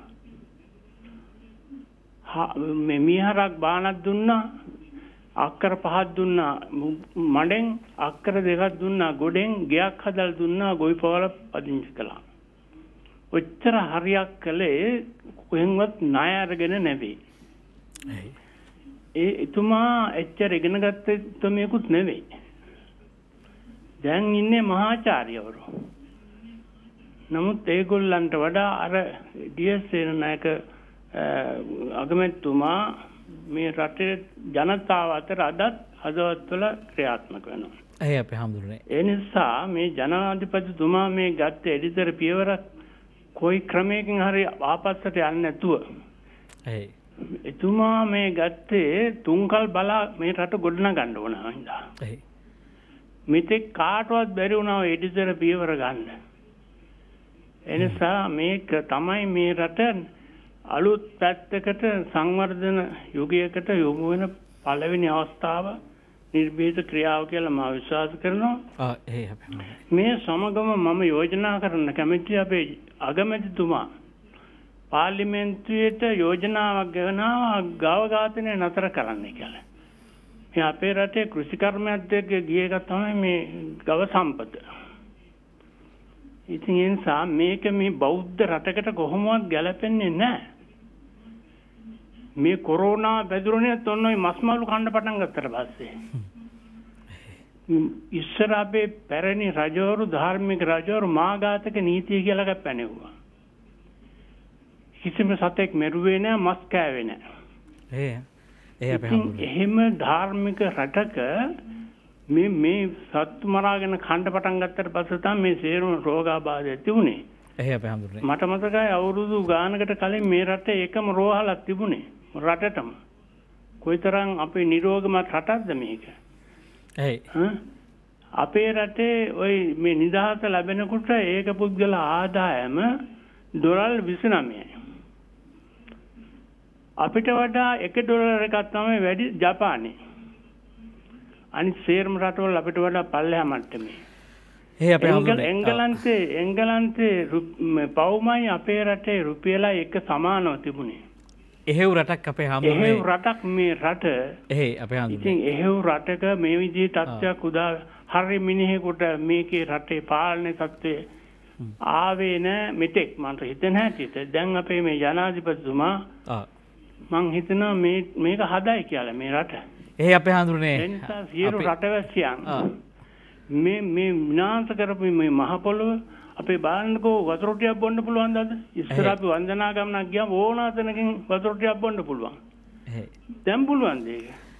ඒ නිසා මේක වායුව දූෂණය කරලා මහ පොළොව දූෂණය කරලා පරිසර විනාශ කරලා ගහකොළ විනාශ කරලා මේ රට නැත්තරම නැති කරලා ඒ නිසා මේ වාගේ විනාශ තත්ත්වයට පත් වෙලා තිබුණා මම හිතන්නේ ස්වීඩනය සහ නෝර්වේ. අපේ හඳුනේ අපිට මේ රටවල් දැන් යථාර්ථ මේ කාර්යයේ තේරුම් අරගෙන යථා තත්ත්වයට පත් වුණා. දැන් ඉතාම මුඳින් කාබනික පැත්තට යොමු වෙලා තිනවා. මගේ ඊළඟ යෝජනා මේ රටේ තියෙනවා වැව් 79000ක්. දැන්ට ඒවා සේරම ගොඩ වෙලා තියෙනවා. අපේ හඳුනේ බොහොම වටිනවා ඔබ වහන්සේගේ කතාව. අපිට බොහෝ දෙනෙක් දුරකථනයේ රැඳී ඉන්නවා. අපේ ඔබ වහන්සේට යෝජනා කරනවා අපි ඉඩකඩක් ඇත්නම් අපිට මේ සම්බන්ධ යෝජනාවලියක් ඔබ වහන්සේ ලිඛිතව දන්වන්න අපි මේවා ජනගත කරන්න බැඳී ඉන්නවා. ජනතාවට වගකීන මාධ්‍යයක් හැටියට සංවාදයකට ඉඩක් දෙන්න බලාගෙන ඉන්නවා අපි ජනතාවගේ. අපි තවත් ඇමතුමකට යනවා. අයිබෝන් ඔබට. අයිබෝන් මේ සරත් මහත්මයා ඔබේ ගැටලුව යොමු කරන්න. ගැටලුව කියන්නේ මහත්තයා දැන් මෙතන දැන් අපි දකින්නේ මේ ප්‍රශ්නෙට දැන් මේ හුඟක් මේ පොර ප්‍රශ්න ගැන දැන් ඔය උතුරුගත පළාතේ ගොයියෝ මේ කුඹුරු වලට විශාල බුදෝසරයක් කරා මහත්තයා ඇත්ත කතාව. ඔව්. ඉතින් අපි මේක පස්සේ ආකච්ඡා කර ඉන්නවට වැඩිය ඒගොල්ලන්ට පිළිතුරක් ඕගොල්ලෝ දෙන්න ඕන. අපි ප්‍රශ්න මණ්ඩල මහත්තයා මොකක්ද දෙන පිළිතුර? මගේ අදහසක් තියෙනවා මහත්තයා අපි මේ අපි බොහොම ස්තුතියි. ඔබගේ ප්‍රශ්නය අපිට යොමු කළා බොහොම ස්තුතියි. 066 22 83 608 609 ඔබට එන්න පුළුවන් දුරකථනයෙන් අපි කතා බහ කරමු. සුවිත් වන්නේරච්චි මහත්මයා ළඟ ඔබටයි ඔබ ළඟටයි මම එන්නේ. දැන් වසන්ත බණ්ඩාර මහත්මයාට පිළිතුරක් තියෙනවා මේ උද්ඝෝෂණය කරන ගොවීන්ට අපි මොනවද කියන්නේ කියලා සරත් මහත්මයාගේ ප්‍රශ්නෙට. සුමිත් මහත්මයා දැන් බොහෝ අයගේ චෝදනාවක් තියෙනවා ජනාධිපතිතුමා මේ තීන්දුව ගන්න ඉක්මන් වුණා කියලා. දැන් බිම හදන්න නැතුව මේකට අවශ්‍ය වැඩපිළිවෙල බිමේ ඉඳන් ගේන්න නැතුව මේ තීන්දුව ගත්තා. මේක හරි මේ දේශපාලන තීන්දුවක් විතරයි කියලා. මේක දැන්වීමක් විතරයි කියලා චෝදනාවක් තියෙනවා. ඒක අර කතාවක් තියෙන්නේ ගෙදර ගියොත් තෝනහි මගේ හිටියොත් අමුණහි කියලා. ඒ කතාවේ ඒක දෙපැත්ත වෙන්න පුළුවන්. ඒ වගේ වැඩක්. දැන් මේක තීන්දුවක් ගන්නකොට මේක ක්‍රමිකව කරන්න ඕනේ කියලා කට්ටියක් කියනවා. ඔව් අපිත් පිළිගන්න හැම කරනවට වඩා හොඳයි. හැබැයි එහෙම කරනවට වැඩිය මේක පිටිපස්සේ ඉඳන් මේක මේවාට විනාශ කරන්න කට්ටිය ඉන්නවා. ඒ වගේම කුෂිකර්ම දෙපාර්තමේන්තුවේ මෙතුමා කිව්වා වගේ ඉන්න ඉහළ නිලධාරීන් මේක කළ නොහැකි කියන තැන තමයි ඉන්නේ. ඉතින් අපි දන්නවා පෞද්ගලිකව පහුගිය කාලේ සෑහෙන කාලයක් මේකට හැම කෙනාම යෝජනා කරන ඒගොල්ලන්ගේ පැත්තෙන් යෝජනා කරුවාම ඒගොල්ලෝ මේක නොහැකි කියන තැනම තමයි අධික ඉහළ මට්ටමේ කට්ටිය හිටියේ. ඉතින් අර කුඩා කුඩා අය කරගෙන හිටියට ගැප් වැඩසටහන වගේ පොඩි පොඩි කුඩා වැඩසටහන් කරගෙන හිටියට මේවා අර මුළු යාන්ත්‍රණය වෙනස් කිරීම සඳහා වැඩපිළිවෙලක් හදන්න ඉදිරිපත් වෙන්නේ නැහැ. අනිත් පැත්තෙන් ඒක දිගට සමානයි. දැන් ශ්‍රී ලංකාවේ ආහාර නිෂ්පාදන ක්‍රියාවලිය හා ඍජුව සම්බන්ධ වෙන ආයතන තියෙනවානේ. දැන් ඒතකොට මේ ආහාර නිෂ්පාදනය කරන සහ ගොවියා හා සම්බන්ධ වෙන රාජ්‍ය නිලධාරී යාන්ත්‍රණයක් තියෙනවානේ. ඒ ව්‍යුහයක් තියෙනවානේ. ඒ ව්‍යුහය අතික්‍රමණය කරන්න බෑ. ඒ ව්‍යුහය මගහරින්න බෑනේ. ඒක තමයි මම මේ කියන්නේ. ඒ ව්‍යුහය මගහරින්න බෑ. හැබැයි මේක අනන්තය දක්වා ඒ කියන්නේ ඔබ කිව්වා වගේ 2050 දක්වාත් මේක ක්‍රමිකව යන්න කිව්වොත් ඒක වෙන්නේ නැහැ. දැන් මේ රටේ මීට ඉස්සර අත්දැකීම් තියෙනවා. ජේ.ආර්. ජයවර්ධන මහත්තයා මේ අනිත් සියල්ලට වග කිව්වත් මේ රටේ කිරි නිෂ්පාදනය වැඩි කරන්නයි කියලා එතුමා විශ්වාස කරන ආකාරයට බහුජාතික සමාගමකට බාර දුන්නා. ශ්‍රී ලංකාවේ කිරිපිටි නිෂ්පාදනය වැඩි කරලා අවුරුදු 5 තුළ රට ස්වයං පෝෂිත කරන එක. ඒකෙන්ද අවුරුදු 5ට පළවෙනි අවුරුද්දේ ඇරලා දෙවෙනි අවුරුද්දේ ඉඳන් 125ක් 150ක් 175ක් 100ක් අඩු ගන්න අවුරුදු 5කදී කරන්න කියලා නෙස්ලේ සමාගමකට බාර දුන්නා. හැබැයි ඒක අනන්තයට දක්වා නෙස්ලේ සමාගම ගිහලා ඒගොල්ලන්ගේ වෙළඳාම් වෙන දේවල් කරගෙන අදටත් ඒගොල්ලෝ ඉන්න දැන් පොල් රටේ තියෙන පොල් කුඩු ටික කිරි කරගෙන රටපටවන වැඩේට විතරක් ඒගොල්ලෝ මාරු වෙලා කිරි චුට්ටක් අරගෙන බිස්නස් එකක් කරගෙන ඉන්නවා. ඒතර මේ වගේ මේවා මේ ක්‍රමිකව කියන කතන්දර ප්‍රශ්නයක් තියෙනවා. ඒතර එකපාරට කරපුවාම මේකේ අනිත් පැත්තෙන් මේ ඔබ කියන ওই ප්‍රශ්නේ තියෙනවා රටේ මේ අත්වෙලා තියෙන ප්‍රශ්නේ තියෙනවා. හැබැයි එහෙම වුණත් මේ ප්‍රශ්නය තුල තව කෙනෙක් මේකෙන් දඩවීමා කරගෙන මේ සියලු සමස්ත පද්ධතියම ආපස්සට හරවන්න පුළුවන්. විනාශ කරන්න පුළුවන්. ඒක හින්දාම තමයි අපි මැදිහත් වෙන්න ඕනයි කියලා කිව්වේ මේකට. මොකද මේක කළ හැකි දෙයක්. හැබැයි අද වෙනකොට ඔය කියපු නිලධාරියත් ගොවියත් මේ මානසිකත්වයේ තමයි ඉන්නේ. මේක කළ නොහැකි කියන. සියලු ගොවියෝ නෙමේ බොහෝ ගොවියෝ මේක කළ නොහැකි කියන තැන තමයි ඉන්නේ. හැබැයි මේක තුලම තමයි මේ ගොවියා මේ වකුගඩු රෝග හැදිලා මැරෙනවා. හැබැයි ඒ මැරිලා මැරෙන පවුලෙත් ආයේ පහුවදා එක්කනත් ගිහිල්ලා මේකම තමයි ගෙනත් දාන්නේ. ඉතින් ඒ තත්ත්වෙට මනස හැදිලා දෙන මේවා නැතුව කරන්න බෑ. ගොවිතැන කියන්නේ මේක තමයි කියලා දැනගෙන ඉන්නේ. ඒ ගොවියා අද ඉන්න ගොවියා 1960න් පස්සේ හැදිච්චි තාත්තගේ සීයාගේ පුතාලා. ඉතින් මේ පරම්පරා තුනක් එක දිගටම මේ ගොවිතැන් ක්‍රමය කරලා තියෙන. ඒ නිසා මෙතනින් එහා දෙයක් දැකලා නැහැ.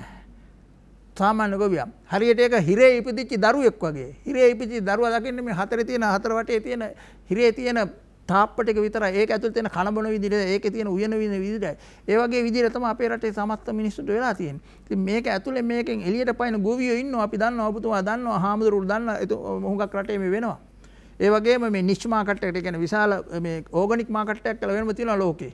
ඒක සඳහා මේ සම්බන්ධයන් තියාගෙන වවන ගොවියෝ ලංකාවේ ඉන්නවා. පිටරට පටවන ගොවියෝ ඉන්නවා. ගෙවතු වගාව කරගෙන ඉන්න කට්ටිය ඉන්නවා. වී ගොවිතැන කරන එක දැන් අවුරුදු 4-5ක් තිස්සේ කරන්න පුරුදු වෙලා ඒව කරගෙන යනවා. පොල් වගාව කරනවා, තේ වගාව කරනවා. ඉතින් මේවා නොකරන හෝ බෑයි කියලා නෑ. ඒක තමයි කළ හැකි දෙයක්. හැබැයි විශාල යදවුමක් මේකට යොදන්න ඕන. ඒතකොට පහුගිය කාලේ මේ කෘෂි රසායන නැතුව කුරුඳු තලා ගන්න බෑ. තේ අසන වැටුණා. දැන් වැටුණා වගේ කතා කරන්න බෑ කියලා. ඒතකොට ඒ වගේ අත්හදා බැලීම් තියෙනවද? පරීක්ෂණ තියෙනවද? එහෙම කරලා තියෙනවද?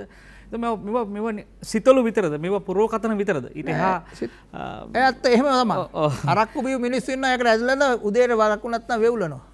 හැබැයි ඒක කියලා හැමදාම අරක්කු දෙන්න බෑ. ඒතකොට මේ ඇබ්බැහියක්ද? ඇත්තටම මේ ඇබ්බැහිය ගොවියාද ඇබ්බැහි වෙලා ඉන්නේ? එහෙමත් නැත්නම් නිලධාරිය ඇබ්බැහි වෙලාද? දැන් මේ කතාව කොහොම හරි අපිට විසඳගන්න වෙනවා. මේක මේ තැන්තැන්වල කසුකුසුගා කතා කලාට මීට වඩා පුළුල් මහජන සංවාදයක් බවට පත් කරන්න ඕනේ. ඒකට මිනිස්සු අවශ්‍යයි. ඒක වැඩ කරන වැඩබිමක් අවශ්‍යයි. ඒතකොට මේ කෘෂි රසායන නැතුව විශේෂයෙන් පොහොර නැතුව කෘෂි රසායන ද්‍රව්‍ය නැතුව ස්වභාවික ගොවිතැන් කරන්න පුළුවන්ද කියලා ප්‍රශ්නයක් තියෙනවා. දැන් ඔබට අපි කියන්නේ ඔබේ ගැටලුව අපිට යොමු කරන්න. ඔබේ අදහසට වඩා අපි බලාපොරොත්තු වෙන ඔබේ ගැටලුව සහ මේක සම්බන්ධව කෘෂි රසායන භාවිතයෙන් තොරව විශේෂයෙන් පොහොර භාවිතයෙන් තොරව අපිට ගොවිතැන් කරන්න පුළුවන්ද කියන අත්දැකීම. ඇත්තටම පුළුවන්ද? ඔබ මොනවද හිතන්නේ? 066 22 83 86 89 අයවන ඔබට අක්‍රසීය පළාතට අපි යන්නේ. මම හිතන්නේ ඌව පළාත. ඔව් මේ ගමගේමත් අයබෝන් ගමගේමත් මම කතා කරන්නේ අක්‍රසීයෙන්. ඇත්තටම මම දැනට මගේ අක්කර 3ක් විතර මම කුරුඳු ගම්බෙජස් දෙකම කරනවා. ඔව්. මේ අපි කාබනික ගොවිතැන තමයි කරගෙන යන්නේ. ඔව්. මේ ඒත් මම මේ ළඟදී දැක්ක රූපවාහිනී වලට එක මාස්ටර් කියනවා කුරුඳු කරන්න අමාරුයි කියලා මේ රසායනික පොහොර නැතුව. මේ දැනට නම් ඉතින් අපිට නම් තාම එහෙම ගැටලුවක් වෙලා නැහැ. මොකද අපි අපනයන කරන ආයතන වලටත් අපි කුරුඳු අපේ දෙනවා.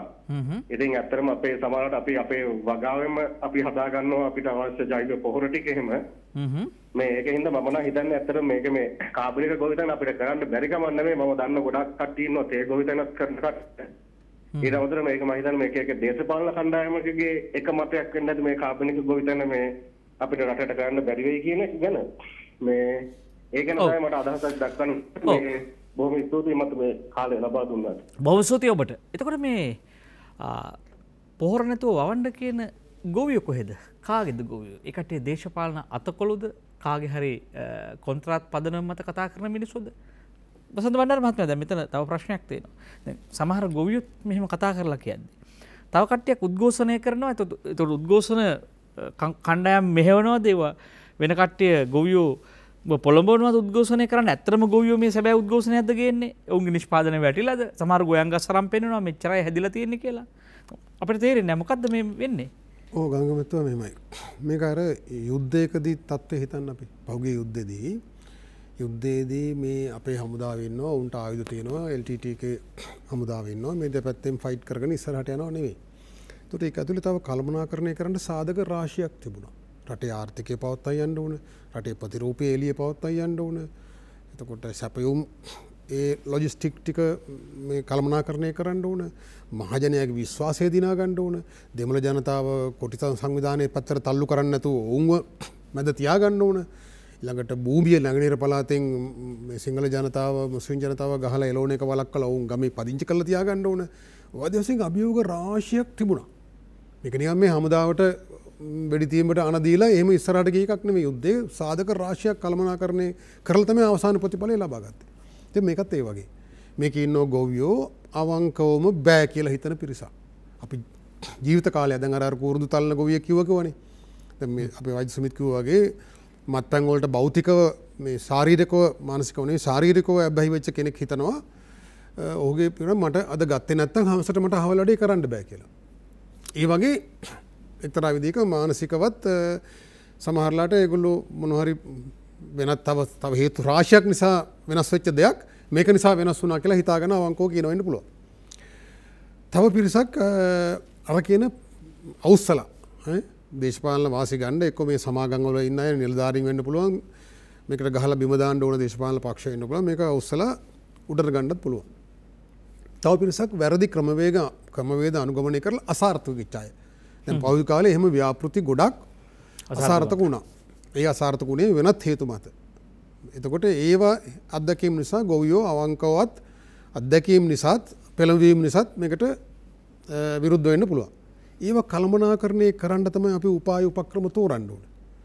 එකක් රටේ කොයි මිනිහද ගමගැමැතුමා කියන්නේ හරි මම කැමති වසවිස කාලා මගේ දරු පරම්පරාවයි මමයි ලෙඩ වෙලා මැරෙන්න. එහෙම කියන එක මිනිහෙක්වත් නැහැනේ. හරි. එතකොට ඒ නිසා මේ සමාජයේ මතයක් හදන්න ඕන මේක මහා සමාජයේ යහපතට කළ යුතු දෙයක්. මේ වස කමින් ඇවිල්ලා අවුරුදු දැන් 60 ගාණක් දැන් මේ දවසකට පිළිකා රෝගීන් 70ක් ඉන්නවා කියලා පිළිකා රෝලේ වෛද්‍යවරු කියනවා අලුත් රෝගීන්. හරි. එතකොට බෝනෝන් රෝග ප්‍රතිශතය වර්ධනය වෙලා තියෙනවා. ආනයනික ආහාර වලට අබ්බැහි වෙලා කෘෂිකාර්මික නිෂ්පාදන පද්ධතිය සම්පූර්ණ පරාදීන කරගෙන දැන් ඒක ඒ පරාදීන කමනේ මේ පේන්නේ. මේක නැත්තම් බෑ කියලා තමයි කියන්නේ. ඒතර මේ මානසිකවත් පරාදීනකම භෞතිකව විතර නෙමෙයි මූල්‍යමය වශයෙන් සම්පත් වශයෙන් නෙමෙයි මානසිකවත් ඇති කරලා තියෙන්නේ.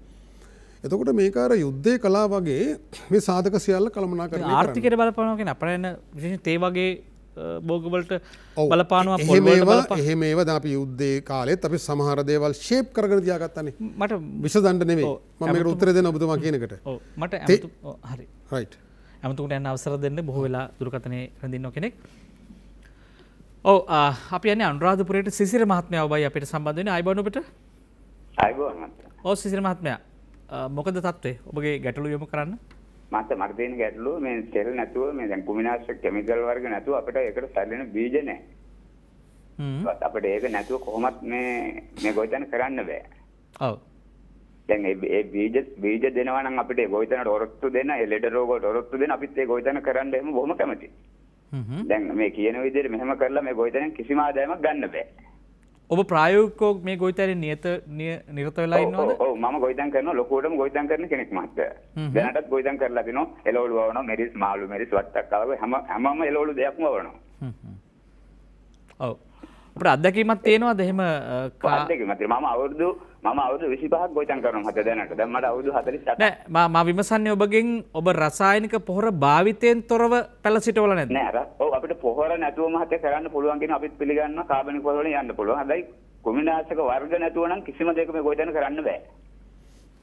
හරි ඔබගේ ප්‍රශ්නවලට අපේ ඉදිරියේ උත්තර හම්බේ ඒවා සාමාන්‍යයෙන් උත්තර කියන්නේ මෙහෙම මේ වගේ මැදිරියක් තුළ නිෂ්පාදනය කරන්න පුළුවන් උත්තර නෙවෙයි තියෙන්නේ මේ ප්‍රශ්නේදී ඒවා විශාල විද්‍යාත්මකව තේරුම් ගන්න ඕනේ මේක ක්‍රමවේදයක් ඒ ක්‍රමයේ හරි ගියහම සමහර ප්‍රශ්න ඉබේම හොඳ වෙනවා ඒ නිසා ඔබට අවස්ථාව තියෙන ඔබේ අවස්ථාව ගත්තේ අමුතුමට ගමගේ මෙතුමා මේ වගේ මැදිරි වල තමයි කරන්නේ යුද්ධජිත් එහෙම තමයි යුද්ධජිත් මේ යුද්ධ පිටියට ගිහලා උපාය මාර්ග තේරුවේ නැහැ යුද්ධදි කරේ සටනට අදාළ උපාය උපක්‍රම තෝරනවා සටන් බිමේදී හැබැයි යුද්ධයට අදාළ උපාය උපක්‍රම සීතල කාමරවල තමයි මේ රටේ විතර නෙවෙයි කොයි රටෙත් කරන්නේ ඒ නිසා මේ උපාය මාර්ගය තෝරන්න ඕන අනික් කටයුතු උස් පහත් වෙන්න පුළුවන් අමාරු වෙන්න පුළුවන් කාලය යදෙන්න පුළුවන් ඒතර ඔබ කියපු මං කියන්නේ එක උපාය මාර්ගික වශයෙන් වැදගත් වෙනවා දැන් තේ ගොවීන් කල්තුත් අපේ රටේ කුඩා ගොවීන් තමයි 75%ක් ඉන්නේ ඒ අයට මේක ඉතින් කෙටි කාලිනව දැනෙන්න පටන් ගන්නවා කුඹුරකට පොස්පරස් ඌනතාවය කියන එක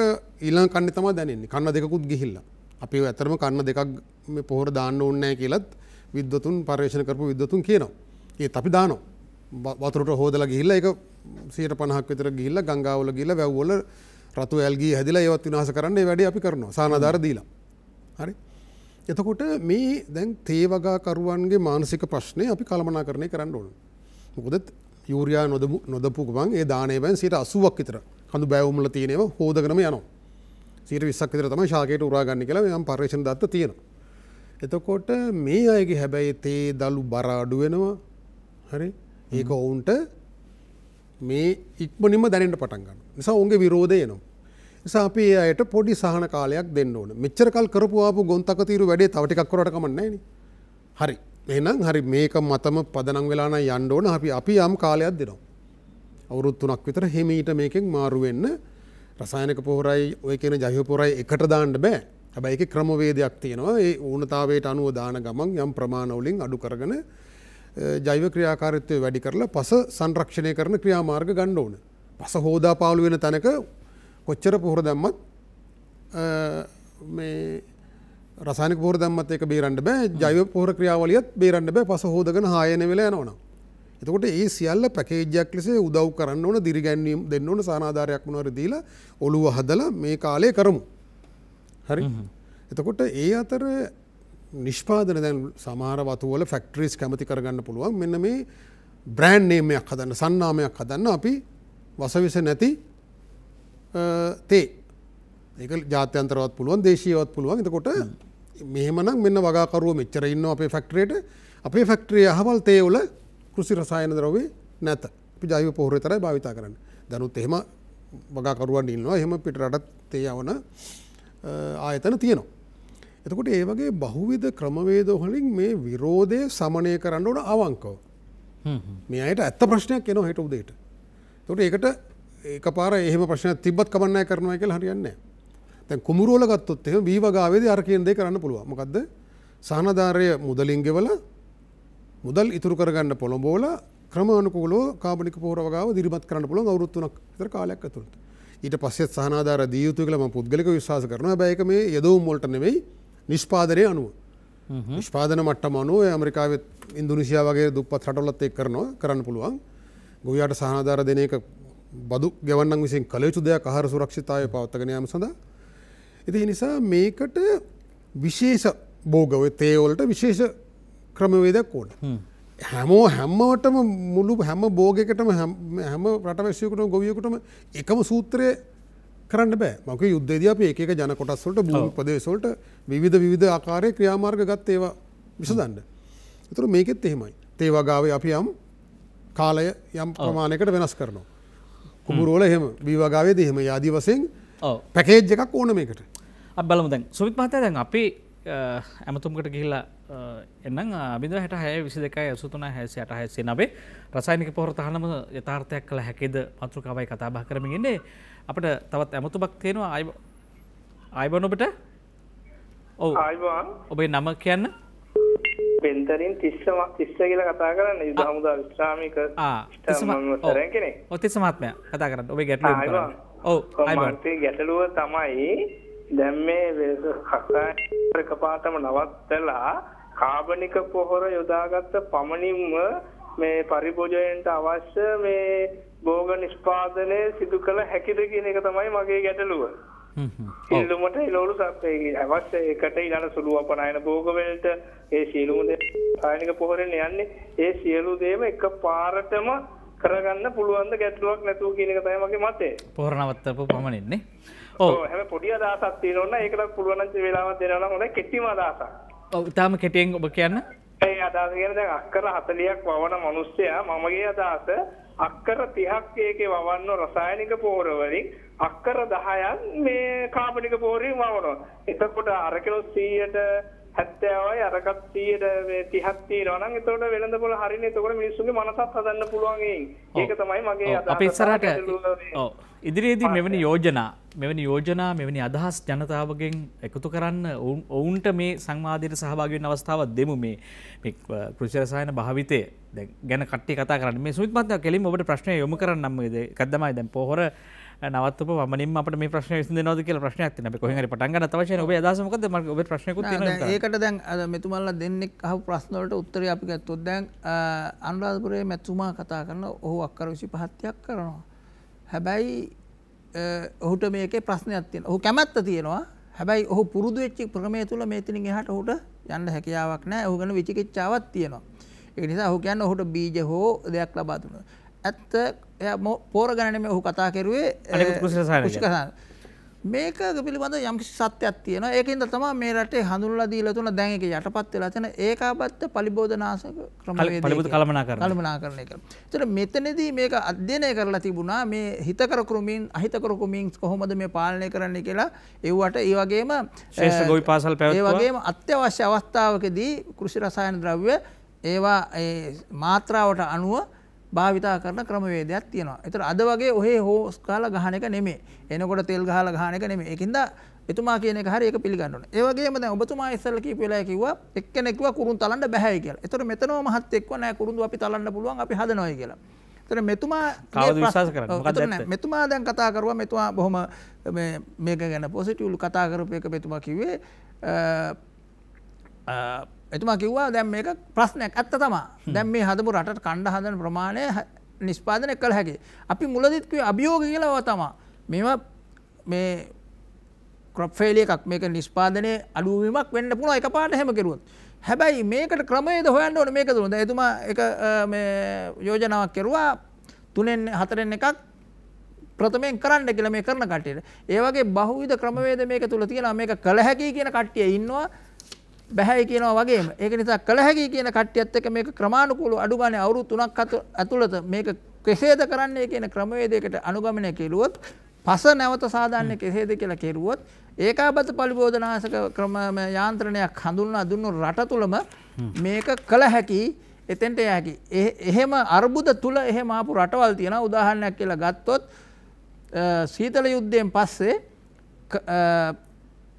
දාපු සම්බාධක මත රුසියාව මත යැපිලා හිටිය කියුබාව රසායන පොහොර මත තමයි සම්පූර්ණ ඇදුනේ. අපි තරම්වත් සම්ප්‍රදායික දැනුමක් තිබිච්ච රටක් නෙමෙයි ගොවිතැන් කරපු රටක් නෙමෙයි. බහුතරයක් ඉන්නේ ස්පාඤ්ඤ භාෂාව කතා කරන ස්පාඤ්ඤ සංස්කෘතිය තුල ඉතින් බටහිර සංස්කෘතිය තුල හිටු මිනිස්සු. එහෙත් අර්බුදය තුල ඒ රටේ අයට වෙන කරන්න දෙයක් නැති නිසා තාක්ෂණය හොයාගෙන තමන්ට හදා ගන්න උනා. අද ඒ රට කෘෂිකර්මයේ තුල රසායන පොහොර භාවිතා කරන්නේ නැහැ. තමන්ගේ රටේ නිෂ්පාදනය කරන දෙයක් ඇරෙන්න. ඒක නිසා මේක එහෙම අර්බුදය තුල තමයි අපි ගොඩ වෙන්න පුළුවන්. මේ අවස්ථාවත් මේ රටට අපිට අර්බුදයකට ඇතුළලා තියෙන්නේ. විදේශ විනිමය නැත්තම් අර්බුදයක්. මේ රටේ ඇවිල්ලා තියෙන අද වෙනකොට නිෂ්පාදන ආර්ථිකයටත් බලපාලා තියෙන මේ වසංගතය අර්බුදයක්. මේ වසංගතය තුල අපි මුලින් ඉඳන්ම අපි ගිය වර්ෂයේ ඉඳන් කිව්වා මිනිසුන්ට නැවත වෙනත් විදියට හිතන්න. එනිසා ජීවිතේ නැවත පටන් ගන්න වෙනවා. ආර්ථිකය නැවත පටන් ගන්න වෙනවා. හිතන පතන විදිය වැඩ ගන්න. එහෙමනම් මේ කෘෂිකර්මය තුලත් හිතන පතන විදිය නැවත හිතන්න ඕන මේ අර්බුදය තුල මේ අර්බුදයෙන් ගොඩ යනවා වගේම රට මේ අර්බුදයෙන් ගොඩ යන්න නම්. එහෙම නැත්නම් ඔබතුමා කිව්වා වගේ මේක 2050ටවත් මේක මේ තීන්දුව ගන්න හම්බෙන්නේ නැහැ. මේ පොළොවත් මැරිලා අපිත් මැරලා යනකම්. අපිට මේ මරණයට මුදල් ගෙවන්නේ කවුද? සමාගම්ද? එහෙමත් නැත්නම් මරාගෙන මැරෙන නිෂ්පාදන මාදිලියකට අපිව පෙළඹුවේ කවුද? දැන් මේක උගන්වුවා ගොවියට. මේ අහිංසක ගොවියන්ට මේක උගන්වලා මේක ආපහු අතහරින්න බැරුව දැන් අපිට නොච්චාගමින් ඇමතුමක් ලැබුණ නොච්චියක වික්‍රමසිංහ මහත්මයා ඔහු දුරකථනයේ රැඳී සිටියේ නැහැ. නමුත් ඔබ රූපවාහිනිය ඉස්සරහා රැඳී ඉන්නවා කියලා අපි දන්නවා. ඔහු විමසනවා මේ සුවිත් මහත්මයා මේ ප්‍රශ්නයෙන් පස්සෙම කෙටි උත්තරයක් දෙන්න. දැන් මේ රසායනික පොහොර භාවිතයට හුරු වෙච්ච බීජ මේ තියෙන්නේ. අපිට බීජ නිෂ්පාදනය කරන්න බැයිද? ස්වභාවික මේ කාබනික ක්‍රමයට ඔරොත්තු දෙන ඒවා ගන්න තියෙන්නේ කොහෙද? මොකක්ද ඒ සඳහා තියෙන ප්‍රවේශය? ගොවියෝ දැන් යම් සෙවීමකත් ඉන්නවා කියලා පේනවා ඒ සම්බන්ධව. එකක් ඒක ගොවිය සෙවීම කරන්න ඕන. දෙක රජයේ මේකට මැදිහත් වෙන කුෂිකාර්මික දෙපාර්තමේන්තුව කැමැත්තෙන් හෝ අකමැත්තෙන් මේ තීන්දුවට ඇවිල්ලා මේක ගොඩ යන්න ඕන. දැනට මේ රට පුරාම ඉන්න ලෝකයේ අනිත් තියෙන මේ ගැන තියෙන දැනුම තියෙන පුද්ගලයන්ගෙන් ආයතන වලින් මේ දැනුම නැවත ලබා ගන්න ඕන. ඒක විශාල ප්‍රශ්නයක් නෙමෙයි. අපිට ආය මේ තාක්ෂණය කොහෙන්වත් ගෙන්නන්න ඕනේ නැති වෙයි. මේ සම්බන්ධව බීමේ කරන මිනිස්සු ඉඳීවි. සමහර කෘෂි රසායන වලට ඇබ්බැහි වෙච්ච ඇතම් අයට කැමැත්තෙන් හරි අකමැත්තෙන් හරි මේක වෙනස් කරන්න සිද්ධ වෙනවා. ඒ නිසා පසට යලි හුස්ම ගන්න තියෙන අයිතිය දෙන්න ඕනේ. විරාමයකට යන්න කලින් තවත් ඇමතුමකට යන්න සූදානම්. අයිබෝන් ඔබට. අයිබෝන්. ඔව් කවුද මේ? අයිබෝන් මම අම්පාරෙන් කොනරත්න කියලා. ඔව්. අපේ දැස් මන්නලි මම කියන්නේ දැන් ඇත්තම මේ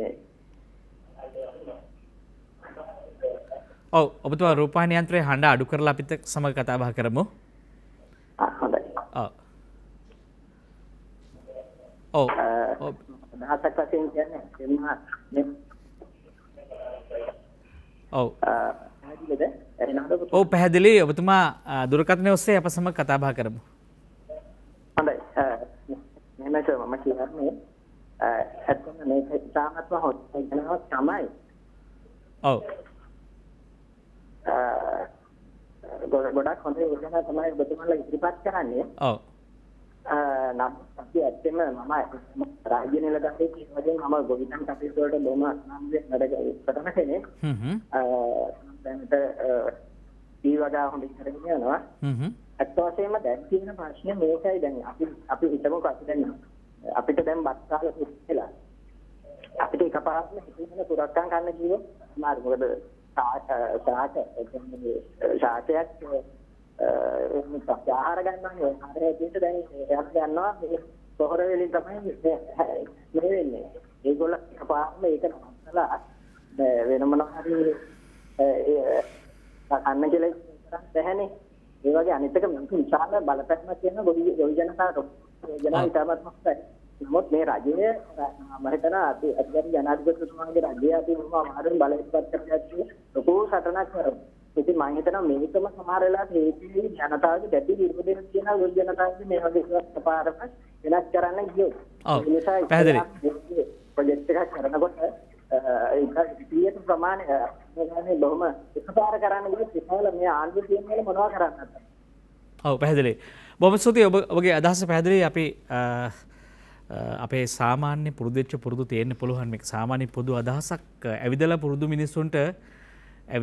මිනිස්සුන්ට සංචරණ සීමා දාපු ගමන් හුදකලා වෙන්න වෙනවා. ගෙදර ඉන්න වෙනවා. හැබැයි ඒක ඉන්න වෙනවා. ජීවිතේ ආදරයක් තියෙනවා ඉන්න වෙනවා. ඒ නිසා මේ අපි සමහර තත්වයන් තීරණාත්මක වෙච්චාම අපි මුණ දෙන්නේ කොහොමද කියලා ජනතාවට අලුත් පාඩමක් අවශ්‍යයි. තවත් ඇමතුමක් තියෙනවා ඉක්මනින්ම අපිට ධනුෂ්ක මහත්මයා රත්නපුරෙන් ඔබ අපිට කතා කරන්න. ඉතින් ඉක්මනින් ඔබේ ගැටලුව යොමු කරන්න. ඔව් මම කියන්නේ දැන් මේ රසායනික පොහොරසත් කුමිනාශක අවභාවිතාවක් දැන් මෙතන ලංකාවේ වෙන්නේ. ඔව් එතකොට දැන් අපිට මේක නියාමනය කරන්න බැහැ. සාමාන්‍යයෙන් දොස්තර කෙනෙක්ගෙන් අපි බෙහෙත් ගන්නකොට කිට් එකට තමයි බෙහෙත් ටික දෙන්නේ. අපේ කෘෂිකාර්ය උපදේශක මහත්වරු නෝනලා ඉන්නවා. ඒගොල්ලෝ තමයි සාමාන්‍යයෙන් තාක්ෂණික දැනුම තියෙන්නේ. ඒගොල්ලන්ගේ නිර්දේශයක් සහිතව පමණක් කෘෂි රසායනිකයි පොහොරයි සියල්ල නිකුත් කරන්න කියලා මේ අලෙවිසල් වලට කියන්න බෑ. දෙයක නීතියක් විදියට ගෙනාවොත් මේ අවභාවිතාව නවතින්නේ නැද්ද? එතකොට මෙතන වෙන්නේ කඩේට ගිහින් ඉල්ලන බෙහෙත් තමයි මුදලාලි දෙන්නේ. මුදලාලි බෙහෙත් එකක් නෙවෙයි ගොඩක් දෙනවා. ඕනි බෙහෙත නෙවෙයි දෙන්නේ. සමහර විට ඕනි බෙහෙතට අමතරව තව ගොඩාක් ಜಾති දෙනවා. එතකොට තමයි එතන අවභාවිතය වෙන්නේ. නිර්දේශයක් දෙන්නේ ඒ ක්‍රමවේදය හදන්න පුළුවන් නම් මෙතන අවභාවිතයත් එක්ක වෙන ගොඩක් දේවල් නවතින. එතකොට පොහොර භාවිතය වැඩි වීමනේ මෙතන වෙලා තියෙන්නේ. පැහැදිලි. පැහැදිලි අපි දැන් බලමු දැන් මේ කියන හැම තැනම තියෙන්නේ මේ අපි කොයිතරම් ඒවට සලකනවද කියලා. ඇතැම් විට අපි බෙහෙත් කියන්නේ මේකයි. බෙහෙත් කියන එකට තියෙන ගෞරවත්වය, එහි තියෙන මේ වටිනාකම සියල්ල මරා දමන කුප්පියකට වහ වලට කියන්න පටන් ගැනීමම ඇතුලේ ටිකක් ඒවා අපේ ජීවිතයට හුරු කරපු දේවල්. කොහොමුණත් වසම තමයි අපි මේ සංවාදයේ වටිනවා. අපි ගිහිල්ලා යන විරාමයකට රැඳෙන්න අප සමග 066 22 83 88 89 ඔබට විවෘතයි. රසායනික පොහොර තහනම් යථාර්ථයක් කළ හැකිද? ඊටාම රටට ජාතියට වටින තීන්දුවක් කොවිඩ් නිසා යට ගියා. හැබැයි අපි දැනන් වුණා ආය නැගිටිනකොට මේ තීන්දුවත් එක්ක නැගිටින්න අවශ්‍යයි. ඒ නිසා තමයි මේ සාකච්ඡාව බවට පත් කරන්න මුළු රටටම යෝජනා කරන්නේ. කොත්මලෙන් වසන්ත මහත්මයා ඉන්නවා. කෙටි අවස්ථාවක් ඔබට දෙනවා. අයිබෝන්. ඔබේ ගැටලුව යොමු කරන්න. මහත්තයා මේ මගේ ගැටලුව තමයි ඔව් මේ දැන් ඔය කුමිනාශක හරි මේ පොහොර කුමිනාශක පොහොර නැතුව වගා කිරීම සම්බන්ධව කරපුවාම අත්සන්න සාර්ථක නෑ, අඩුයි. ඒ මොකද මේ අනිත් මේ පොහොර දාලා හැදුවොත් තමයි දැන් ඒ වගේ වුණත් අත්සන්න වැඩි. ඔබතුමාට එහෙම අත්දැකීමක් තියෙනවද? ඔබතුමාගේ අත්දැකීමද කියන්නේ? ඔව් මම දැන් ඒ තේ වගාවේ උදාහරණයක් කියනවා නම් මේ නෙර අතර කොම්පෝස්ට් පොහොර දාලා හැදුවා. නමුත් ඒකේ අත්සන්න එන්නේ ටික දවසක් එනවා. ආවට අර යූරියා ටිකක්වත් දැම්මේ නැත්තම් එන්නේ නැහැ. ඉතින් එන්නේ එම් ප්‍රශ්නයක් තියෙනවා. ඉතින් නමුත් මේ වැඩසටහනට මම කැමතියි. මගේ යෝජනාවක් තියෙනවා මේ අඩුම ගානේ මේ වැඩසටහන ක්‍රියාත්මක වෙන්න කලින් හෝ දැනට හරි ග්‍රාමීය මට්ටමින් හෝ කොට්ටාස මට්ටමින් ওই කොම්පෝස්ට් හදන යන්ත්‍ර ස්ථාපිත කරලා ඉගෙන කරන අය අද ඉන්නවා උනත් තරම් ප්‍රදේශවල. ඒගොල්ලන්ට උදව්වක් වශයෙන් සපයාලා දෙනවා නම් මං හිතනවා ඒ ගමේ අයට ඒ දේ ලබා ගන්න පුළුවන්. එනකොට ඒ මිනිස්සු යොමු වෙනවා. බොහොම හොඳ යෝජනාවක්. සමහර විට ස්තුතියි ඔබට. අපි මේ යෝජනා ඉස්සරහට ගේන්න උත්සාහ කරමු. දැන් සමහර අය සිංහල බෙහෙත් බොනකොට කටුවැල් බටු බොන්න කියනකොට එළ බටු මුල් බොනවා. ඒකෝට දැන් සමහර විට ඒ අදාළ අපේක්ෂිත ප්‍රතිඵල එන්නේ නැහැ. ඒ නිසා මේ කාබනික පොහොර වගේ ප්‍රමිතීන් මොනවද ඒව ඇත්තටම කාබනික පොහොරද කියලා අපි දන්නේ නැහැ. නමුත් ආපහු අගතියටපත් වෙන්නේ මේ විෂය. ඒ නිසා මේ ස්වභාවික ගොවිතැන සහ ඒ ක්‍රියාවලිය නිසා ඒවා ගැන අපි සීරුවෙන් ඉන්නවා. වසන්ත බණ්ඩාර මහත්මයා ප්‍රශ්න ගොඩක් තියෙනවා. මම කැමතියි ඔබ ප්‍රශ්න කීපයක් සටහන් කරගත්තා. එතනින් අපි සංවාදයට ආපහු අවතීර්ණ වෙමු. මම හිතනවා මේ ප්‍රශ්න වලට උත්තර දුන්නම අපි මේ කතා කරගෙන හිටපු අර සම්පූර්ණ කරන්න ඕන කියන මහා පින්තූරය, කියන්නේ අභියෝග වලට මුහුණ දීම සඳහා මේක යථාර්ථයක් කිරීම සඳහා මේ මහා පින්තූරය යම් පරිමාණයකට සම්පූර්ණ එකක් බීජ ප්‍රශ්නේ. ඒකට දැන් අපේ ඔය හිටපු දේශපාලඥයෙකුත් කෘෂිකර්ම විද්වතෙක් කියලා තිබුණා මේ හයිබ්‍රිඩ් බීජ කෘෂි රසායන නැතුව වගා කරන්න බෑ කියලා. මෙහෙමයි. බීජ ගත්තම අපේ රට ඊටාම හොඳ බීජ වැඩසටහනක් තිබුණු රටක්. පර්යේෂණ ආයතන ලෝකයේ දියුණුම බතලගොඩ මහයිලුප්පල්ලම ඒ වගේ ඊටාම ලෝකයේ ප්‍රසිද්ධ පර්යේෂණ ආයතන තිබුණා. අපි දේශීය ප්‍රභේද හොයාගත්තා. එතකොට අපි සම්ප්‍රදාන කූල දෙමුහුන් ක්‍රමවේද හරහා එහෙම බීජ හැදුවා. දනුත් එහෙම තියෙනවා. දනුත් අපේ ගොවීන් පවා සම්ප්‍රදාන කූල දෙමුහුන් කරලා උසස් බීජ ආරක්ෂා කරලා ඒවා වෙළඳ පොලේ විකුණන්නත් තියෙනවා. එහෙම විකුණන සමාගම් කීපයකුත් ඉන්නවා. නමුත් ඔය පළමු පරම්පරාවේ බීජ ගැන තමයි ඔයතුමා කියන්නේ. පළමු පරම්පරාවේ බීජ නැවත ඒවා මේ බීජ හදන්න බෑ. දිගින් දිගටම බීජ පරාදීනත්වය ඇති කරලා තියෙන මේ බීජ වලින්. ඒකෙන් අපි ගැලවෙන්න ඕනේ. ඒක වාදයක් නැහැ. හැබැයි ඒ බීජ වුණත් දැන් මේ අපේ මනෝභාවයක් තියෙනවා අපි මේ පැලේ ගැන කතා කරන්නේ. පැලේට ඕන දේවල්. නයිට්‍රජන් ඕන, ෆොස්ෆරස් ඕන, හවල් එක ඕන කියලා. එතකොට ඒක වැරදි ප්‍රවේශයක්. පස ගැන අපි කතා කරන්න ඕන. පස සාරවත් නම් පසේ භෞතික ගුණාංග සහ රසායනික සංයුතිය ජෛව ක්‍රියාකාරීත්වය හොඳ නම් ඔය කියන ඕනෑම බීජයක් හැදෙනවා. ඒවත් එහි ජලයේ හරි වෙන රසායනගාරයක් ඇතුළේ නෙමෙයි හදන්නේ. ඒවත් හදන්නේ පසේ. එතකොට එහෙම අත්දැකීම් තියෙනවා. ඒ බීජ වුණත් අර නියමානුකූලව සකස් කරපු උසස් පසක හැදෙනවා. ඒක නෙමෙයි ප්‍රශ්නේ. ඒ බීජ ආනයනයත් මේක ඇතුලේ අපි ක්‍රමයෙන් අවම කරන්න ඕනේ. ඒකත් පරාදීනත්වයක් කෘෂි රසායන විතරක් නෙමෙයි. අපේ රටේ බීජ මාකු පර්යේෂණ ආයතන තිබුණා, බීජ ගොවිපළ ජාලයක් තිබුණා. ඒ ඔක්කොම වල දැම්මා. ඒ නිසා ජනාධිපතිතුමා ඒ නියෝගය දෙන්න ඕන. මේ බුදියගෙන ඉන්න කෘෂිකර්ම නිලධාරීන්ට දැන් ඇහැරිපියව් වහාම අර පෙර තිබූ 70 දශකයේ තිබූ පර්යේෂණ ආයතන පද්ධතිය ගොවිපළ පද්ධතිය ඇති කළ යුතුයි. ඒක කරපු දේවල් නෙවෙයි නැති කරේ. කරපු දේවල් නැවත ඇති කරන්න අලුතෙන් ඉගෙන ගන්න දෙයක් නැහැ. ඒ මේ විශ්‍රාමගිය විද්වතුන් තාම බොහෝ දෙනෙක් අපි දන්න අය ජීවතුන් අතර ඉන්නවා. ඕන්න නම් මේ දැන් ඉන්න අයට ඕක බෑ කියනවා නම් ඒ අය කැඳවගෙන ඒත් ඒ වැඩේ කරන්න පුළුවන්. නිසා බීජ වැඩසටහනත් මේකම යන්න ඕන අනිවාර්යයෙන්. ඒක එක උත්තරයක්. දෙවෙනි එක අර මේ අර කෘෂි රසායනික සම්බන්ධයෙන් මේ නිර්දේශ මත නිකුත් කරන්න ඕන කියන ඊටාම නිවැරදි කතාවක්. දැන් අපි පොහොර සම්බන්ධයෙන් වුණත් අර ඒ අයගෙම ඔය කියන යදොම් මනසේ ඉන්න අයගෙම තර්කයට කතා කරත් හරි ඌනතාවය කුමක්ද? ඔවුන්ටත් කියන්න බෑනේ ඌනතාවය නොසලකා දාන්න කියලා. ඔවුන්ගේ තර්කයම ගත්තොත් එහෙනම් හරි. ඌනතාවය බලන එක මහා කජ්ජන් නෙවෙයි. ඔය කියන ප්‍රධාන මූලද්‍රව්‍ය ඌනතාවය. එතකොට ඒක බලලා ඉවරලා ඒකට අනුපමණයි දැමිය යුත්තේ. එහෙනම් එයාට අර මා කියපු පොහොර සනාදාරයේ මුදලින් ගෙවනවා නම් එයා කියනවා නම් මරාගෙන මැරිලා මම රසායනික පොහොර දානවා මට වැඩක් නැහැ කාබනික හරි. ඔයා දාන්න. හැබැයි වාගේ මෙන්න මෙච්චරයි ඌනතාවය වට මෙච්චරක් මිලදී ගන්න විතරයි මුදල් නිකුත් කරන්නේ. අන්න එතකොට එතන සීමාව පැන වෙනවා. එතකොට පලිබෝධනාශක පැත්තෙන් ගත්තම ප්‍රශ්නේ ඉතා බරපතලයි. දැන් මේ තීන්දුව ඇතුලේ පලිබෝධනාශක තහනමක් නැහැ. හැබැයි පලිබෝධනාශක සීමා කිරීම ඉතා බරපතල අවශ්‍යතාවයක්. මේ පනත සංශෝධනය කරන්න ඕන. ඒ පනත හදලා තියෙන්නේ පරිසරය ආරක්ෂා කරන්නවත් ගොවිය ආරක්ෂා කරන්නවත් මහජනයා පාරිභෝගිකයා අඩුතරමින් ගොවිතැන ආරක්ෂා කරන්නවත් නෙමෙයි. මහා සමාගම් වල වෙළඳපොළ ආරක්ෂා කරන්න. ඉතින් ඒ නිසා අර අපි දවසක් කතා කරා අපි එතුමත් ඒක කිව්වා ප්‍රතිජීවක පෙත්තක් ගන්න වෛද්‍යවරුගේ ප්‍රෙස්ක්‍රිප්ෂන් එකක් ඕන. වට්ටෝරුවක් මේ සීල් එක ගහලා දුන්නේ නැත්නම් ෆාමසි එකෙන් දෙන්නේ නැහැ දීලා වුණොත් දඬුවම් කරනවා. එතකොට ඒ එක පුද්ගලයෙකුට මැරෙන්න තනියෙන් මැරෙන්න හිතලා මම බෙහෙත් තරම් බොනවා මට හිතෙන දෙයක් කියලා. දැන් මේක එහෙමද? අක්කරයක් තියෙන මිනිහෙකුට ගැලුම් 5ක් වුණත් තරයි යන්න පුළුවන්. ගිහලා ගහලා පොළොවයි ගංගාවල් ඇල දොල ලිං ඔක්කොම මිනිස්සු දහස් ගණනක ජීවිත අනතුරේ දාන්න පුළුවන්. පාලනයක් නැහැ. කොයි ලෝකෙද මෙහෙම එකක් තියෙන්න පුළුවන්? ඒ නිසා වහාම මේ එක්කම මේ තීන්දුවත් එක්කම බද්ධ කරලා පනත සංශෝධනය කරන්න ඕන. කෘෂි රසායන විකුණන්න පුළුවන් ඒ වගේ මේ ඉලෙක්ට්‍රොනික සිස්ටම් එකක් අඳුල්ලා දෙන්න ඕන. කුපනිස මහත්තයාගේ කෘෂිකර්ම නිලධාරියාගේ අංකය එතන වැටෙනවා. එයා දීපු ප්‍රෙස්ක්‍රිප්ෂන් එකට අනුව විතරයි විකුණන්න පුළුවන්. අවසානයේ බැලන්ස් වෙනකොට කොරට විකුණලා තියෙනවද වැඩිපුර විකුණලා තියෙනවද කියලා බලාගත හැකියි. මේ වසවිසනේ. හරි අහවල් රසායනයකගේ මෙච්චර වික්කනම් එයාට මෙච්චර නිකුත් කළා නම් ඒක කාගේ ප්‍රෙස්ක්‍රිප්ෂන් වලටද ගිහිල්ලා තියෙන්නේ. ඒක මහා අමාරු වැඩක් නෙමෙයි. පොඩි ඉලෙක්ට්‍රොනික සිස්ටම් එකකින් බලාගත හැකියි. හැමෝටම පාර යන පොඩි කඩවල විකුණන්න බෑ. පෙට්ටි කඩවල අර නිශ්චිත ලයිසන් එක ගත්ත කඩේක විතරයි විකුණන්න පුළුවන්. සිස්ටම් එක තියෙනවා හොයාගන්න පුළුවන්.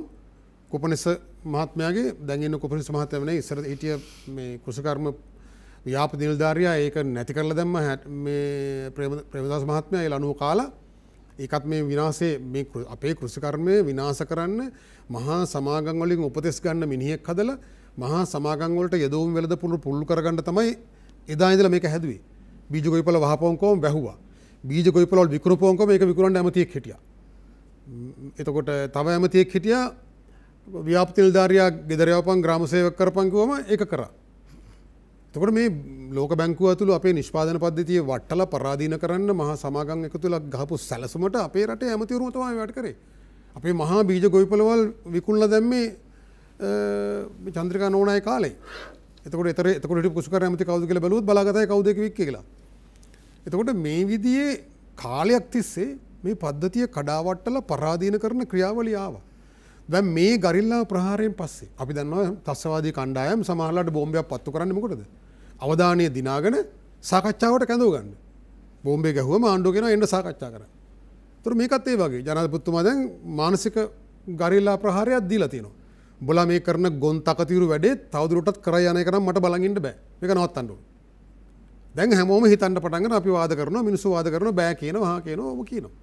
දැන් මේ සාකච්ඡාව මත උනානේ. දැන් එතකොට මේකේ අවශ්‍ය අර පොඩි ප්‍රශ්න තේ වගාවේ ප්‍රශ්න වෙනම යම් කාලයක් දීලා ඔළුව හදලා බෑ කියන අයගෙත් බෑම කියනවනම් හරි එහෙනම් ඒක කරගෙන යන්න කිසිදු සානාධාරයක් ලැබෙන්නේ නැහැ.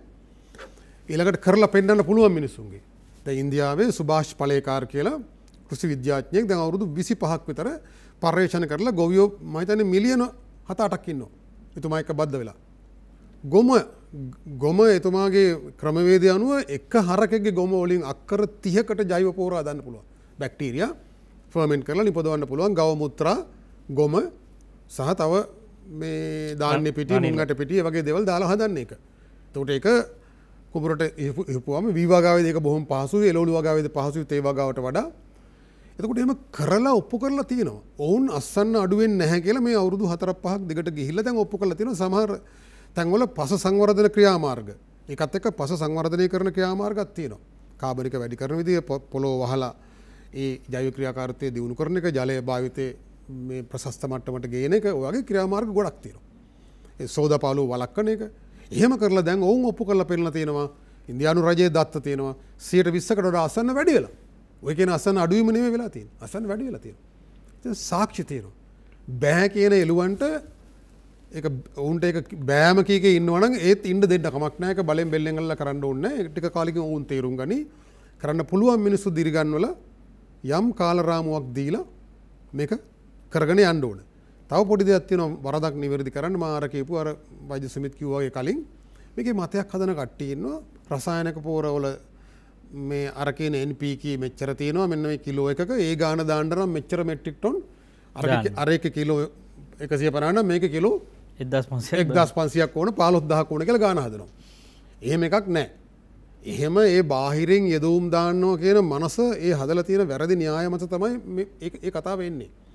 ඒතර පසක කාබනික ද්‍රව්‍ය අඩු නම් ඒ පසට කොම්පෝස්ට් පොහොර දාන්න ඕනේ. එතකොට ජෛව ක්‍රියාකාරීත්වයේ කාබනික ද්‍රව්‍ය ඇති වෙන්න තියෙන පසක ජෛව ක්‍රියාකාරීත්වය දියුණු කරන්න තමයි අර ජෛව පොහොර අවශ්‍ය වෙන්නේ. ජෛව පොහොරයි කොම්පෝස්ට් කියන්නේ දෙකක්. එතකොට මේ දෙකම පාවිච්චි කරත් වැඩක් නැහැ. පස හොදගෙන යනවනම් ට්‍රැක්ටර් දාලා හාලා වැස්සට නිරාවරණය කරලා හොදා යන්න අරිනවනම් ඒ විනාශ කරනවා නම් ඒ ගැන ආදරයක් නැත්තම් මේකේ වැදගත් වෙන්නේ ගසට මොනවද දෙන්නේ කියලා නෙමෙයි. සමස්තයක් ලෙස පස රැකගන්න මනස පසට ආදරය කරන පස රත්තරන් වගේ නිදානයක් වගේ රැක බලා ගන්න ඕන කියන මනස හදන එක. අතුරු මේ ගරිල්ලා ප්‍රහාරය ඇතුලේ ඒ සියල්ලට දැන් අවස්ථාව ලැබිලා තියෙනවා. ඒ නිසා අපි කියන්නේ මේක හොඳ දෙයක්. මේක අගය කරන්න ඕන කියලා. අපි කෘෂි රසායන ගැන මේ තරම් උනන්දුවෙන් කතා කරත් පස්ස ගැන කතා කරනවාද? පස දුප්පත් නම් අස්වැන්න දුප්පත් කියලා කියනවා. දැන් සාමාන්‍යයෙන් පසට ආධාර දීලා කෘතිම පිටස්තරින් ආධාර දීලා ගස් හදනවට වඩා පසෙන් පස පොහොසත් කරොත් පොහොසත් පසක හැදෙන ගස් පොහොසත් ඒ මත හැදෙන අස්වැන්න පොහොසත් ඊට වඩා ලෝකේ තියෙන එක විද්‍යාවයි එක සත්‍යයි තියෙන්නේ. ඒ නිසා අපිට තව තව දේවල් හොයාගෙන යන්න පුළුවන් මේ සාකච්ඡාව ඇතුලේ. මේකේ විද්‍යාත්මක කරුණු තියෙයි. ඒක කතා කරන විද්‍යාඥයෝ ලෝකේ ඉන්නවා, ශ්‍රී ලංකාවේ ඉන්නවා.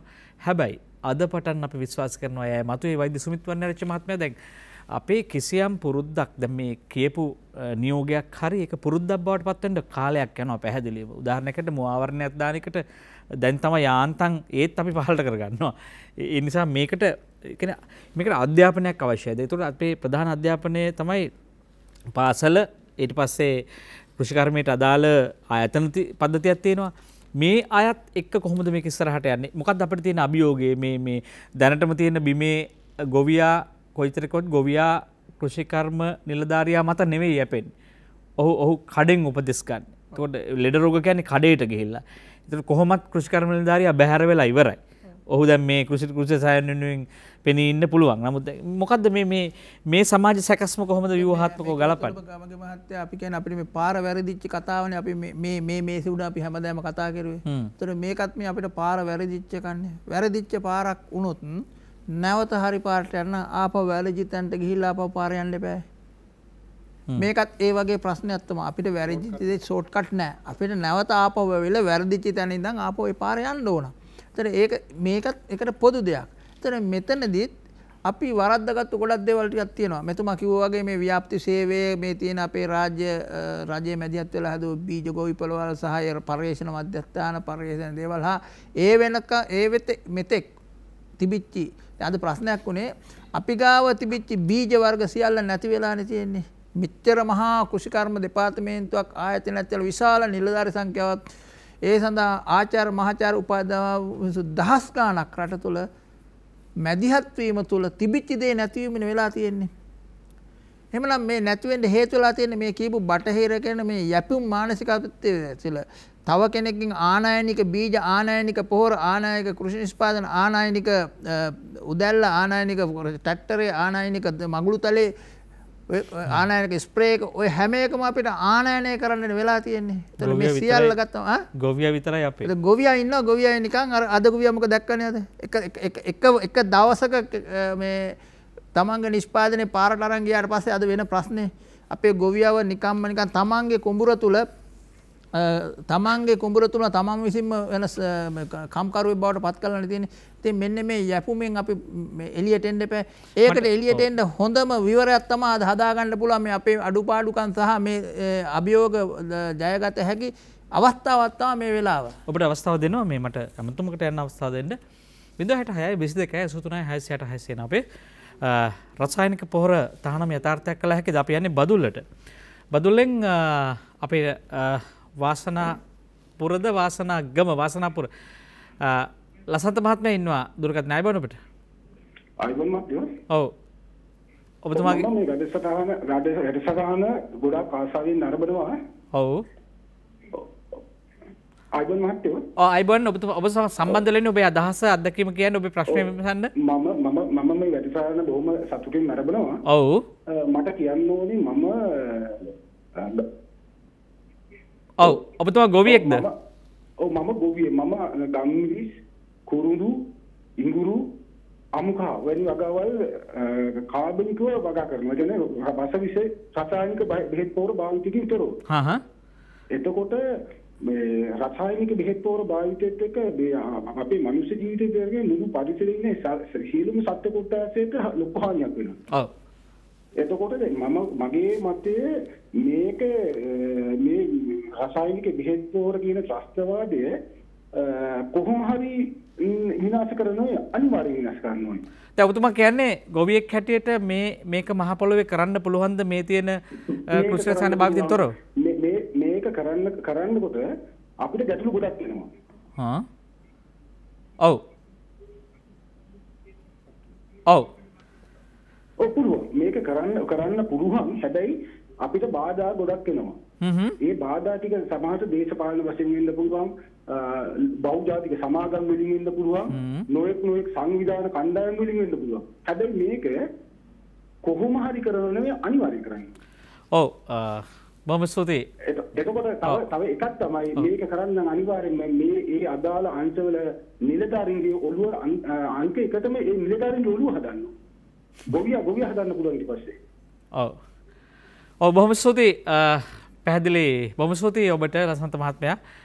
මම හිතන්නේ සමහර විට පොළොව හදන්න ලේසි ඔළුව හදන එක තමයි අමාරු වැඩේ. දැන් මේවා ගොවියන්ට තියෙන තව ප්‍රශ්නයක්. එතකොට දැන් අපිට රසායනික පොහොර නවත්වූ පමණින් පොළොව ගැඩවිල්ල හදයි. ගැඩවිල්ල සහ සුද්ධ ජීවීන්ටගේ වැඩේ කරයි.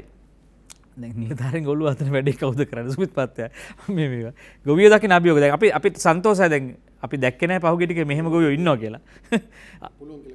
පුළුවන් කෙනෙක් එක අපි ආසයි ඔව් කෂේරුකාවක් තියෙන ඒ කෂේරුකා උඩ හොඳ හිසක් තියෙන කියන්නේ ස්වාධීන පරාධීන මානසිකත්වයෙන් ගැලවුණු ගොවියෝ අපිට සතුටක් රටට. සුමිත් මහත්තයා දැන් මේකත් එක අභියෝගයක්. දැන් අපිට කරන්න වෙන්නේ මේ රට හදන්න වෙන්නේ ඉන්දියාවේ මිනිස්සු ගෙනල්ලා නෙවෙයිනේ. නෑ අනිවාර්යයෙන්.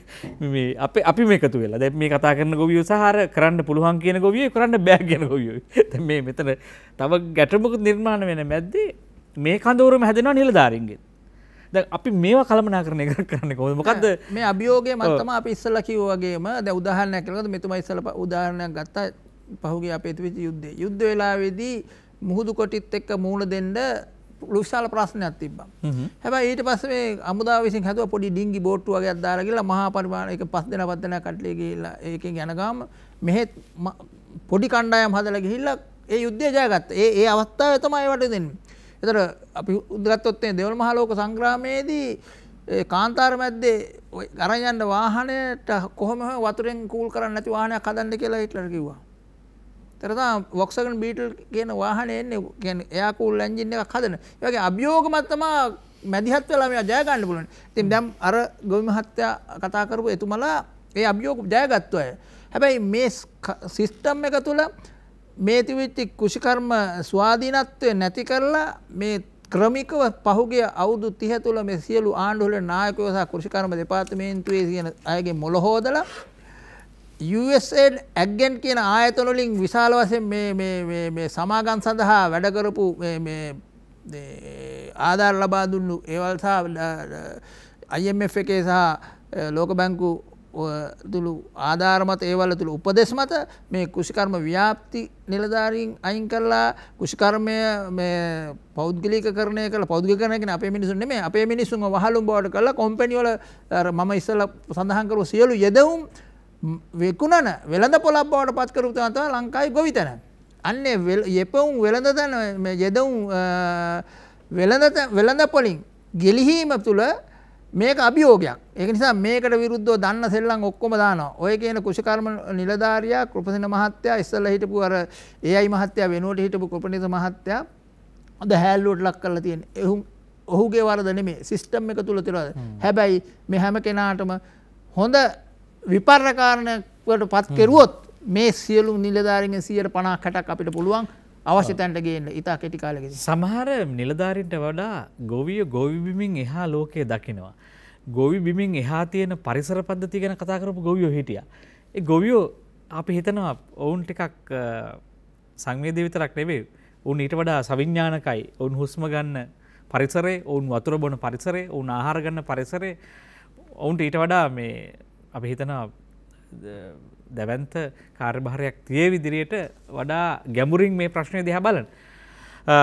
බොහොම සංවාදයට බඳුන් වෙන මාතෘකාවක් විවාදාත්මක කාරණයක්. දැන් මේ ගලාගෙන ආපු දුරකථන ඇමතුම් වගේම තාමත් මැදරියේ දුරකථනයේ නාද වෙනවා. 066 22 83 600 609 කාර්යබහුලයි. හැබැයි මේ සාකච්ඡාව මේ සංවාදය එළියට ගියොත් මහා සමාජය මේක අතට ගත්තොත් මේ සමාජයටම පුළුවන් මේ ආපහු යථාර්ථයක් බවට පත් කරන්න. අපි ගිහිල්ලා ඉන්න අවසාන විරාමයට රැඳෙන්න නින්න අද සමග. රසායනික පොහොර තහනම ශ්‍රී ලංකාව තුළ යථාර්ථයක් කළ හැකිද? දැන් සමාජයට මේ ප්‍රශ්නය දැනෙන්න පටන් ගන්න තියෙනවා. ගොවියෝද කණ්ඩායමක් ගොවියෝ කතා කරනවා, සමහර ගොවියෝ නොවන අය කතා කරනවා, සමහර අත්දැකීම් ඇති අය කතා කරනවා, අත්දැකීම් නැති අය කතා කරනවා. අපිට දුරකථන ඇමතුම් ආපු බොහෝ දෙනෙකුගෙන් බහුතරයක් මේ වස බව පිළිගනිමින් මේ ඉවත් කළ යුතුයි කියන මතේ ඉඳීමම අපිට පොඩි සතුටට කාරණයක්. හැබැයි මේක ඇතුලේ ඒත් කියලා කෑල්ලක් තියෙනවා. හැබැයි ඒත් කියලා. ඒකෝර දැන් අපි වඩා හොඳ තැනකට යන්න ඕන. නිවන් යන්න ඕන. අපි නිවන් යන්න ඕන. හේත් අපි අපාය යනවා කියලා කියන්නේ නැහැ. අපේ ප්‍රාර්ථනය වෙනුවෙන් අපේ ජීවිතේ පුහුණු කරන්න වෙනවා. එවැනි බලාපොරොත්තු සඳහා පුහුණු කරන්න ඕන කාලයක් මේකට දැනුම අධ්‍යාපනය අවශ්‍යයි. මේකට පෙළඹවීමක් අවශ්‍යයි. මඟ පෙන්වීම අවශ්‍යයි. වෛද්‍ය වසන්ත බණ්ඩාර මහත්මයා දැන් අපිට මේ කෘෂිකර්මයේ කියා දීපු ක්‍රමවේදයක් තිබුණා. ඒකට අපිට ලොකු කාර්යභාරයක් පැවැන්න කෘෂිකර්ම ව්‍යාප්ති අංශවලට. මේ යමක් ප්‍රචලිත කරනවා, ව්‍යාප්ත කරලා යම් ක්‍රමවේදයක් දෙනවා. ඒක ආපසු හරවන්න ඕනේ නැද්ද? දැන් මේ යහපත් ක්‍රමවේදයක් කියන්නේ අවභාවිතය නම් දුර්භාවිතය නම් තිබුණේ. මේක සුභාවිතයට ගේන ගැන්නේ මේ කතාව. ඒ සුභාවිතයේ හුරු කිරීම සඳහා මොකක්ද අපිට ව්‍යාප්ති සේවය පාවිච්චි කරන්න බැයිද? ඔය අතර මාර් කලින් කිව්වේ ව්‍යාප්ති සේවය විනාශ කළේ ඉතා දැනුවත් මේ මහා සමාගම් සහ ලෝක බැංකුව එකතු වෙලා තමයි මේ විනාශය කළේ. අපේ හිටපු ව්‍යාප්ති සේවා නිලධාරී කියන්නේ විද්‍යමත් පාඨමාලාවක් හදාරලා බොහෝම දැනුම් සම්භාරයක් ඇතුව ප්‍රායෝගික අත්දැකීම් ඇතුව කටයුතු කරපු කෙනෙක්. ඒතර මේගොල්ලෝ දැනගත්තා මෙයා ඉන්න තාක්කල් මේ විදියට කෘෂි රසායනික හිතුමතේ විකුණන්න මේ නිෂ්පාදන පද්ධතිය වට්ටලා මේ බාහිර යදවුම් මත පරාදීන කරන්න ඒව කරන්න බෑ. මම ඉස්සෙල්ලාම වැඩේ දුන්නා යාට. යාව ග්‍රාමසක මහත්තයෙක් කරා වෙන වෙන තැන් වලට දාලා ඒක මේව කරා. පසුව ඒක නිවැරදි කරන්න හැදුවට ඒ විදිහට නිවැරදි දුන්නේ නැහැ.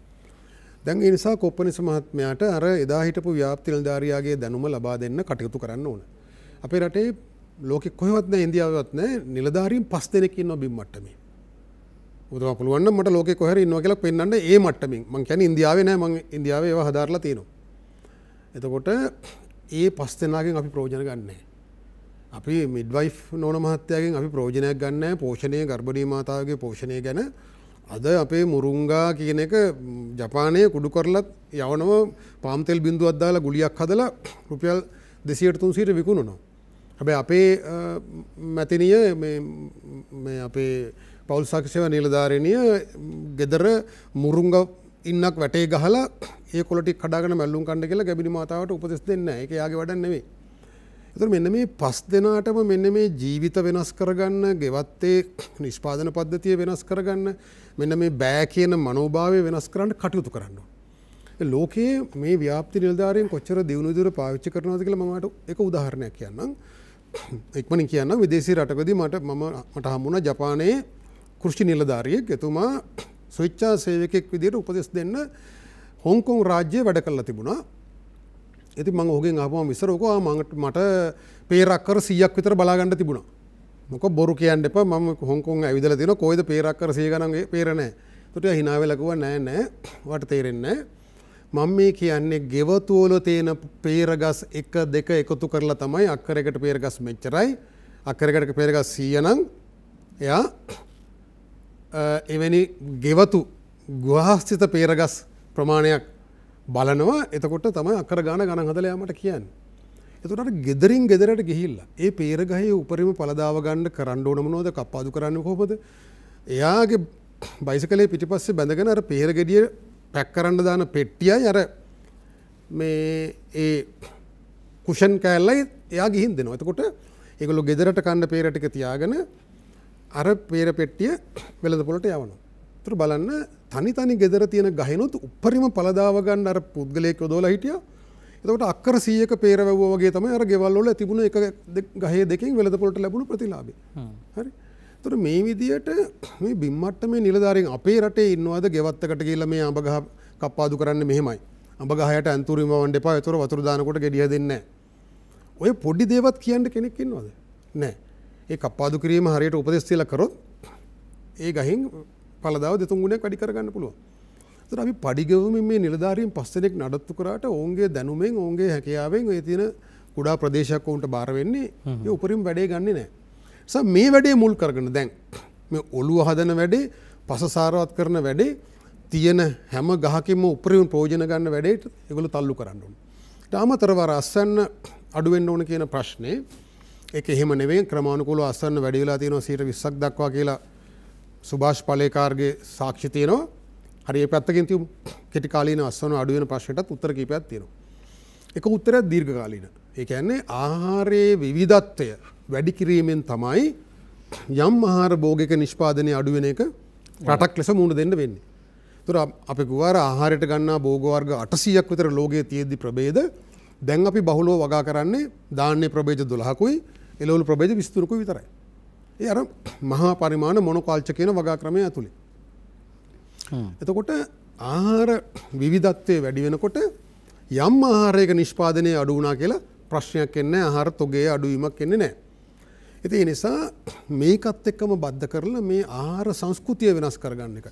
ආහාරයේ විවිධත්වය වෙනස් කරගන්න එක. ගොවිපලේ විවිධ භෝග රාශියක් අර ඒක භෝග වගා වෙනුවට ආහාරයට ගත හැකි භෝග වගා කරන එක. ගෙවත්ත වගා කරන්න පුරුදු කරන එක. ඒතර ගෙවත්තේ හැම බින් අඟලකම උපරිම ප්‍රයෝජනය ගන්න අර නිලධාරීන් 5 දෙනා අපි පඩිගෙවලා නඩත්තු කරන එයා යොදා ගන්න එක. ඒතර මේ ඔක්කොම වැරදිච්ච දේවල් නොකළ දේවල් කරන්න මේක අවස්ථාවක් කරගන්න. නමුත් අපි අර දිවිනැගුම් වගේ ගෙවතුවක වැඩසටහන් ක්‍රියාත්මක කරවා අසාර්ථක වුණා. ඔව් ඒක ගොන් තකතිරු වැඩපිළිවෙලක්නේ. කොළඹ සමාගමකින් බීජ අරගෙන ගිහිල්ලා ඒවා පැකට් වලට දාලා ඒ බීජ ගිහින් බෙදනවා ගෙවතු වගාව ආරම්භ කරන්න. එතනම පරාදීනවත් වෙන්නේ ආරම්භයේ සිටම. බීජ කියන එක බීජ සුරක්ෂිතතාවයේ ගම්මට්ටමින් ගොවියා තමයි බීජ බෙදා හදාගෙන ඒ වෙනකොට ප්‍රදේශයේ තියෙන බීජ බෙදා හැරීමේ ක්‍රමවේදයකට ඒක කරන්න ඕන. ඉස්සෙල්ලම පරාදීනත්වයේ හදලා තමයි ඒක පටන් ගත්තේ. සාර්ථක වෙන්නේ නැහැ. ඉතින් ඒක නිතර සොයා බලලා පෙළඹවීම් කරලා දිරිගැන්වීම් දීලා අර නිලධාරීන්ගේ මැදිහත් වීමෙන් කරොත් මේ තියෙන බෑ කියන මනෝභාවයත් වෙනස් කරන්න පුළුවන්. අපි ළඟට මේ ලෝකයේ ආදර්ශ අපි පෙන්වන්න ඕන ඔබතුමාලගේ මාධ්‍ය වලින්. දැන් මේ සුභාෂ් පලේකාර් අත්දැකීම ඉන්දියාව දැන් FAO ක පව පිළි අරන් තියෙනවා. උන් ඒක කරන්න දෙයිද දන්නේ නැහැ. නමුත් ඉන්දියානු ආණ්ඩුව පිළි අරන් තියෙනවා දැන්. මේක ඉන්දියානු රජයේ ප්‍රතිපත්තියක් ලෙස ක්‍රියාත්මක කළ යුතුයි කියලා. එතකොට අනිත් එක තමයි භෝග වගාව සමග කිරි ගොවිතැන ඒකාබද්ධ කිරීම. භෝග වගාව සමග කිරි ගොවිතැන ඒකාබද්ධ කරාම ප්‍රතිඵල රාශියක් ලැබෙනවා. මේ කියන ජෛව ස්වභාවික ගොවිතැන්කම ප්‍රචලිත කරන්න ජෛව පොහොර හදන්න අවස්ථාව නිර්මාණය වෙනවා නොමිලේම. ගෙදරම ඒවා හදාගතයි. ඊළඟට ගොවියාගේ ආදායම් මට්ටම වැඩි වෙනවා. ඒතර අර කියන භෝගයක යම් අඩුවීමක් වුණත් රසායනික පොහොර නොදැවීම නිසා ඒක පසුව හරියන නමුත් කෙටි කාලීනව හරි ගියා එහෙම ආවා කියන්නේ. ඒත් ඒක බැලන්ස් වෙනවා. හරි ගොවියාගේ පෝෂණ තත්ත්වය වැඩි වෙනවා. ගෙවත්තේ වගා කරන ක්‍රමවේද ගොවිතැන් ක්‍රමවේද වෙනස් වෙනවා. එතකොට පොහොර ගෙදර ගොඩ ගහලා තියෙද්දි ගොම පොහොර ඒක දාන්න පෙළඹෙනවා. දාපුවම යාට තේරෙනවා දැන් මේ අස්සන්න ලැබෙනවා රසායනික පොහොර ගන්න ඕනේ නැහැ කියලා. එතකොට මේ නිෂ්පාදන පද්ධතිය දීර්ඝකාලීන පැවැත්ම තහවුරු වෙනවා. ඒක වර්ධනය වෙනවා ගොවියාගේ වියදම අඩු වෙනවා ආදායම වැඩි වෙනවා. ඒතර ගොවියා ඒක කරගෙන යන්න පෙළඹෙනවා. ඒකට යාට දිරිගැන්වීමක් තියෙන නිසා. ඒතර මෙන්න මේ සමස්තය දෙස මහා පින්තූරයේ දෙස බලමින් මෙන්න මේ නිලධාරීන් ඔබතුමා කියන බෑ කියනවනම් ඒ අයට බුලත් අතක් දීලා වෙන පූල් එකකට දාලා හරි වෙන රස්සාවක් දීලා හරි පුළුවන් කියන මිනිස්සුත් එක මේක කරන්න ඕනේ. දැන් ජනාධිපතිතුමා මේ තීන්දුව ගත්තේ දැඩි තීන්දුවක් අරන් කරනවා කියලානේ. එදා යුද්ධය කරෙත් එහෙමනේ. බෑ කියන නිලධාරීන්ට පස්සට යන්න කියලා කිව්වා. තනි පුද්ගලයන්ගේ මතවාද කුසකාරණ දෙපාර්තමේන්තුවේ අධ්‍යක්ෂ ජනරාල්තුමා බෑ කියනවනම් එතුමාට වෙනත් අනතුරක් දීලා හරි පූල් එකට එතුමාට යන්න කියලා පුළුවන් කියන මිනිහෙක් ගෙනල්ලා මේක කරන්න ඕනේ. එතන දැන් ඉන්න කෙනාගෙන් අහලා ඔව්ද බෑද පුළුවන්ද කියලා අහලා මේක තීරණය කරන්න බෑ. මේ තීන්දුව දැන් අරන් තියෙනවා මේකට මේක ඉස්සරහට යනකොට මහජනයාගේ සහාය ගන්න පුළුවන් වෙනවා. ඒ මහජනයාව වැරදි විදිහට පොළඹවන්න බැරි වෙන්න මාර කියපු අර පොහොර සානාදරේ නැති කරේ නැහැ කියන මතය හදන්න ඕන. ඊළඟට මේ උපදෙස් දීමේ ක්‍රියාවලිය නිරන්තර මාධ්‍ය පාවිච්චි කරලා මේ දැනුම්වත් කිරීම. එතකොට ඒකට අදාළ ඉල්ලුම හදන එක. මේ වසවිස නැති ආහාර වලට සමාජයේ ඉල්ලුම දැන් එහෙම ලොකු ඉල්ලුමක් හදලා නැහැ නේ. එහෙම එකක් නැහැ. පාරිභෝගික සමාජය හදන. ඒ මතවාදයේ හදන එක ආහාර සංස්කෘතිය වෙනස් මේ සියල්ල මා දකිනවා මේක මනරම් අවස්ථාවක්. මෙතෙක් කරපු ගොන් වැඩ රාශියක් නිවැරදි කරගන්න. මම ඒකයි මේ ජනාධිපතිතුමාගේ මේ ගරිල්ලා ප්‍රහාරයේ වැදගත්කම නිරන්තරයෙන් කියන්නේ. දැන් අපිට හිතන්න කතා කරන්න වෙනස් වෙන්න අවස්ථාව නිර්මාණය වෙලා තියෙනවා. සුවිත් පාක්ටා දැන් මේ වෙළඳපොළ කඩා වැටෙන මාය නැත්නම් මේ සුළු අපනයන මේ අපනයන භෝග වෙළඳපොළට මේක ප්‍රහාරයක් වෙන මාය සහ ඒත් එක්කම ගේන මතවාදය තමයි මේ ආහාර සංස්කෘතියට. ඒතකොට මේ මිනිසුන්ගේ ආහාරවලට බලපානවද කියන කාරණේ ප්‍රබලව ගේන්න ඉඩ තියෙනවා හෙට අනිද්දා. දැන් මේක විවිධ මට්ටමින් ගේන්නට දැන් අපි දැන් බඩගින්න ඉන්නේ අපිට දැන් කන්න නෑ අපි පොහොර ගහලා බවලා බෙන්න අස්වැන්න අයින් වුණා කියලා වගේ රූපරාම සහ චිත්‍රපටි එන්න පුළුවන් අපිට. දැන් ඒතකොට දැන් ඇත්තටම මේක බලපායිද වෙන තැනකට අපිට පුරෝකථනයක් දෙන්න බැයිද ආහාර සුරක්ෂිතතාවයට මේක බලපාන්නේ කොහොමද කියන කාරණේ. ප්‍රථමයෙන්ම ඇහැව්වේ සුළු අපනයන භෝග වලට. සුළු අපනයන භෝග වලට ඔය කියන තරම් ප්‍රමාණයක් බලපාන්නේ නැහැ. මොකද සුළු අපනයන භෝග ගම්මිරිස් බහුවාර්ෂික දේවල් තියෙන්නේ. ඒ වගේම කරාබු නැටි එනසාල් ඔය වගේ දේවල්ත් එක අපි ගත්තොත් සුළු අපනයන භෝග වශයෙන් ඒ වලද ගම්මිරිස් වලට යම් සුළු ප්‍රමාණයක් බලපාන්නේ. හැබැයි ඒක අර ගොවි මහත්තයෙකුත් පෙන්වලා දුන්නා කුරුඳු සහ ගම්මිරිස් වලට මේක කළ හැකියි කියලා නොකර. මේ පුරුදු වෙලා තියෙන අයගේ මතවාදීමේ ප්‍රශ්න මේක බලපාන ප්‍රමාණයක් තියෙනවා. තේ වලට බලපාන ප්‍රමාණයක් තියෙනවා. පොල් වලට මුලදී බලපාන ප්‍රමාණයක් තියෙනවා සහ වී වලට බලපාන ප්‍රමාණයක් තියෙනවා. මොකද මේක මේ ක්‍රමවේදය තුල මේ ඇබ්බැහිවීම තුල පොළවත් ඇබ්බැහි වෙලා තියෙන රසායන ද්‍රව්‍ය වලට නිලධාරියත් ඇබ්බැහි වෙලා තියෙන රසායන ද්‍රව්‍ය වලට ගොවියත් ඇබ්බැහි වෙලා තියෙන රසායන ද්‍රව්‍ය. ඉතින් මේ ඇබ්බැහි වීමෙන් එළියට එීම සහ පස සාරවත් කිරීම ජීවමය වශයෙන් පසේ ගුණේ වැඩි කිරීම කියන කාල පරාසය තුල ඒක කොච්චරද කියන කාලය තුල මේ වැටීම අනිවාර්යෙන් තියෙනවා. ඒ වගේම කාබනික ගොවිතැනක් යම ස්වභාවික ගොවිතැනක කරනකොට බොහෝ වෙලාවට මේවල තියෙන අපි උදාහරණයක් ගත්තොත් අපේ පැරණි වී වර්ග ගත්තොත් විශාල උස ගස් තිබුණේ. ඒවා කඩා වැටෙන්නේ නැහැ. කඩා වැටුණත් නැවත කෙලින් වෙන්න පුළුවන්. කරල් කඩ ඉහළට ටක් ගාලා එන්න පුළුවන් හැබැයි. ඒක නිසා ඒකේ තියෙන නිෂ්පාදන ප්‍රමාණය එකයි. ඒ කියන්නේ ගහක් වශයෙන් ගත්තොත් අලුතෙන් නිෂ්පාදනය කරන පිදුරු සහ වී ගත්තොත් එකයි. හැබැයි අර කුරු කරලා හදලා තියෙන ද්‍රව්‍ය වල ගහට සාපේක්ෂව තියෙන කරල ප්‍රමාණය වැඩි. ඒක නිසා තමයි ඒක ගැනීම සඳහා තමයි හැමදේම කරලා තියෙන්නේ. ඒක නිසා මේ අපිට හදන බීජ වර්ගය වෙනස් වෙන්න පුළුවන්. ගොවිතැන් කරන ක්‍රමය වෙනස් වෙන්න පුළුවන්. දැන් උදාහරණයක් කියලා ගත්තොත් අපි දන්න පුංචි කාලේ 3 හීයක් හානවා. කියන්නේ පෝරු ගෑමත් එක්ක. හැබැයි මේ රටට කෘෂි රසායන ද්‍රව්‍ය ගෙනත් දෙද්දි මට මතකයි මම පුංචි කාලේ සින්දුවක් ඇහෙනවා රේඩියෝගේ ග්‍රැමක්සෝන් ගහන්නේ හොඳට වතුර බඳින්නේ කියලා කැලලක් කියලා කියන ඒකෙන් පැහැදිලි කරලා කියනවා. ඊට පස්සේ මේ දෙහිය විතරක් කාලා වැඩේ ගොඩ යන. ඒ කියන්නේ අර තෙල් පොර ගහලා ඉවරලා එහෙම තමයි මේ යෙදවුම් අඩු කරනවා කියලා. හැබැයි යෙදවුම් පිටින් දාලා ඉවරලා කරපු ක්‍රමවේද ඉගෙනලා දුන්නේ. ඉතින් මේ දැන් මේ මම කතා කරන අවුරුදු 40කට 45කට ඉස්සෙල්ලා මතකයක්. ඒතර මෙහෙම මේ ආපු දේ තමයි අද මේ තත්ත්වයට ඇවිල්ලා තියෙන්නේ. ලෝකේ වැඩිපුරම රසායන පොහොර සහ රසායන ද්‍රව්‍ය භාවිතා කරන ඒක පුද්ගල භාවිතයේ වැඩිම රටක් බවට පත් වෙලා තියෙන්නේ අනිසි ලෙස. ඒක නිසා මේවා නැවත මම මුලදී කිව්වා වගේ වැරද්ද නිවැරදි කරගන්න අපි මුලට යන්න ඕන. වැරදිච්ච තැන ඉඳන් මේක හදන්න ඕන. ඒ සඳහා කළ හැකි හැමදේම අපිට කළ හැකි නොකළ හැකි දෙයක් නැහැ.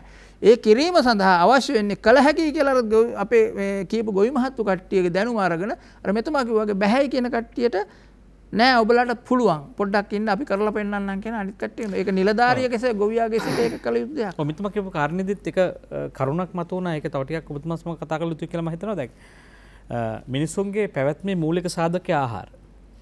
මේ ආහාර සඳහා මිනිහෙකුට ළඟා වෙන්න පාරවල් ප්‍රධාන පාර එකයි තිබ්බේ. එකක් තමයි මේ ස්වභාවිකව මේ සබාදහමින් ආහාර ලබා ගැනීම.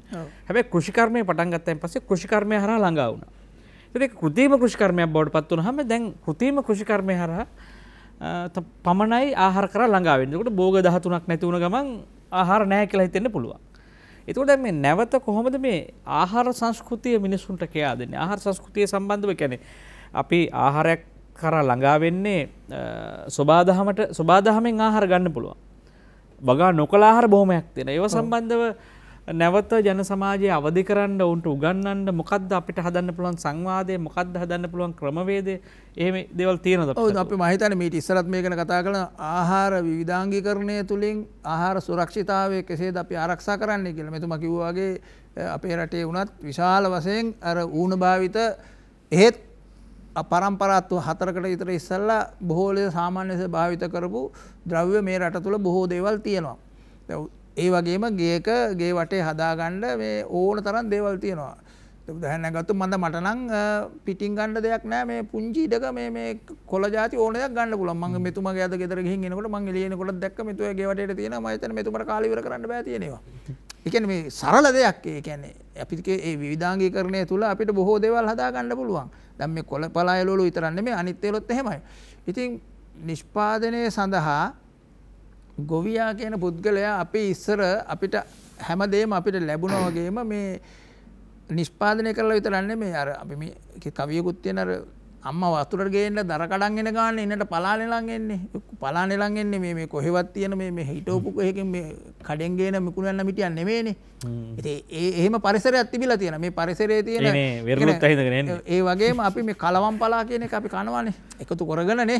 ඒතර කලවම් පලාවක් කනකොට ඒ ගස් පරිසරයේ තියෙන ගස් කොළන් වල පලාවකට ගන්න જાති අපේ අම්මා දැනගෙන හිටියා. හැබැයි අද අපේ පරිසරයේ ඒක දන්නේ නැහැ. අද අපි දන්නේ කඩෙන් ගිනනලා ගන්න මුකුණු වෙන්න කංකුම් ඔය වගේ දෙකක් තුනක් විතරයි.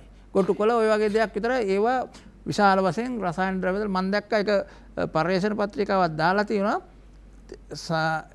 මුකුණු වෙන්න සහ කොටු කොළ වල මැල්ලුම් වශයෙන් ගන්න හොඳයි කියලා දරුවන්ට ඉඳන් කණ්ඩ දෙන ඒවල ඒ කියන්නේ අනුමත ප්‍රමාණයට 700 ගුණයක් රසායන ද්‍රව්‍ය විස රසායන ද්‍රව්‍ය අඩංගුයි කියලා පෙරදෙන විශ්වවිද්‍යාලයේ විද්‍යාඥයෙක් දාව පත්‍රයක මම දැක්කා.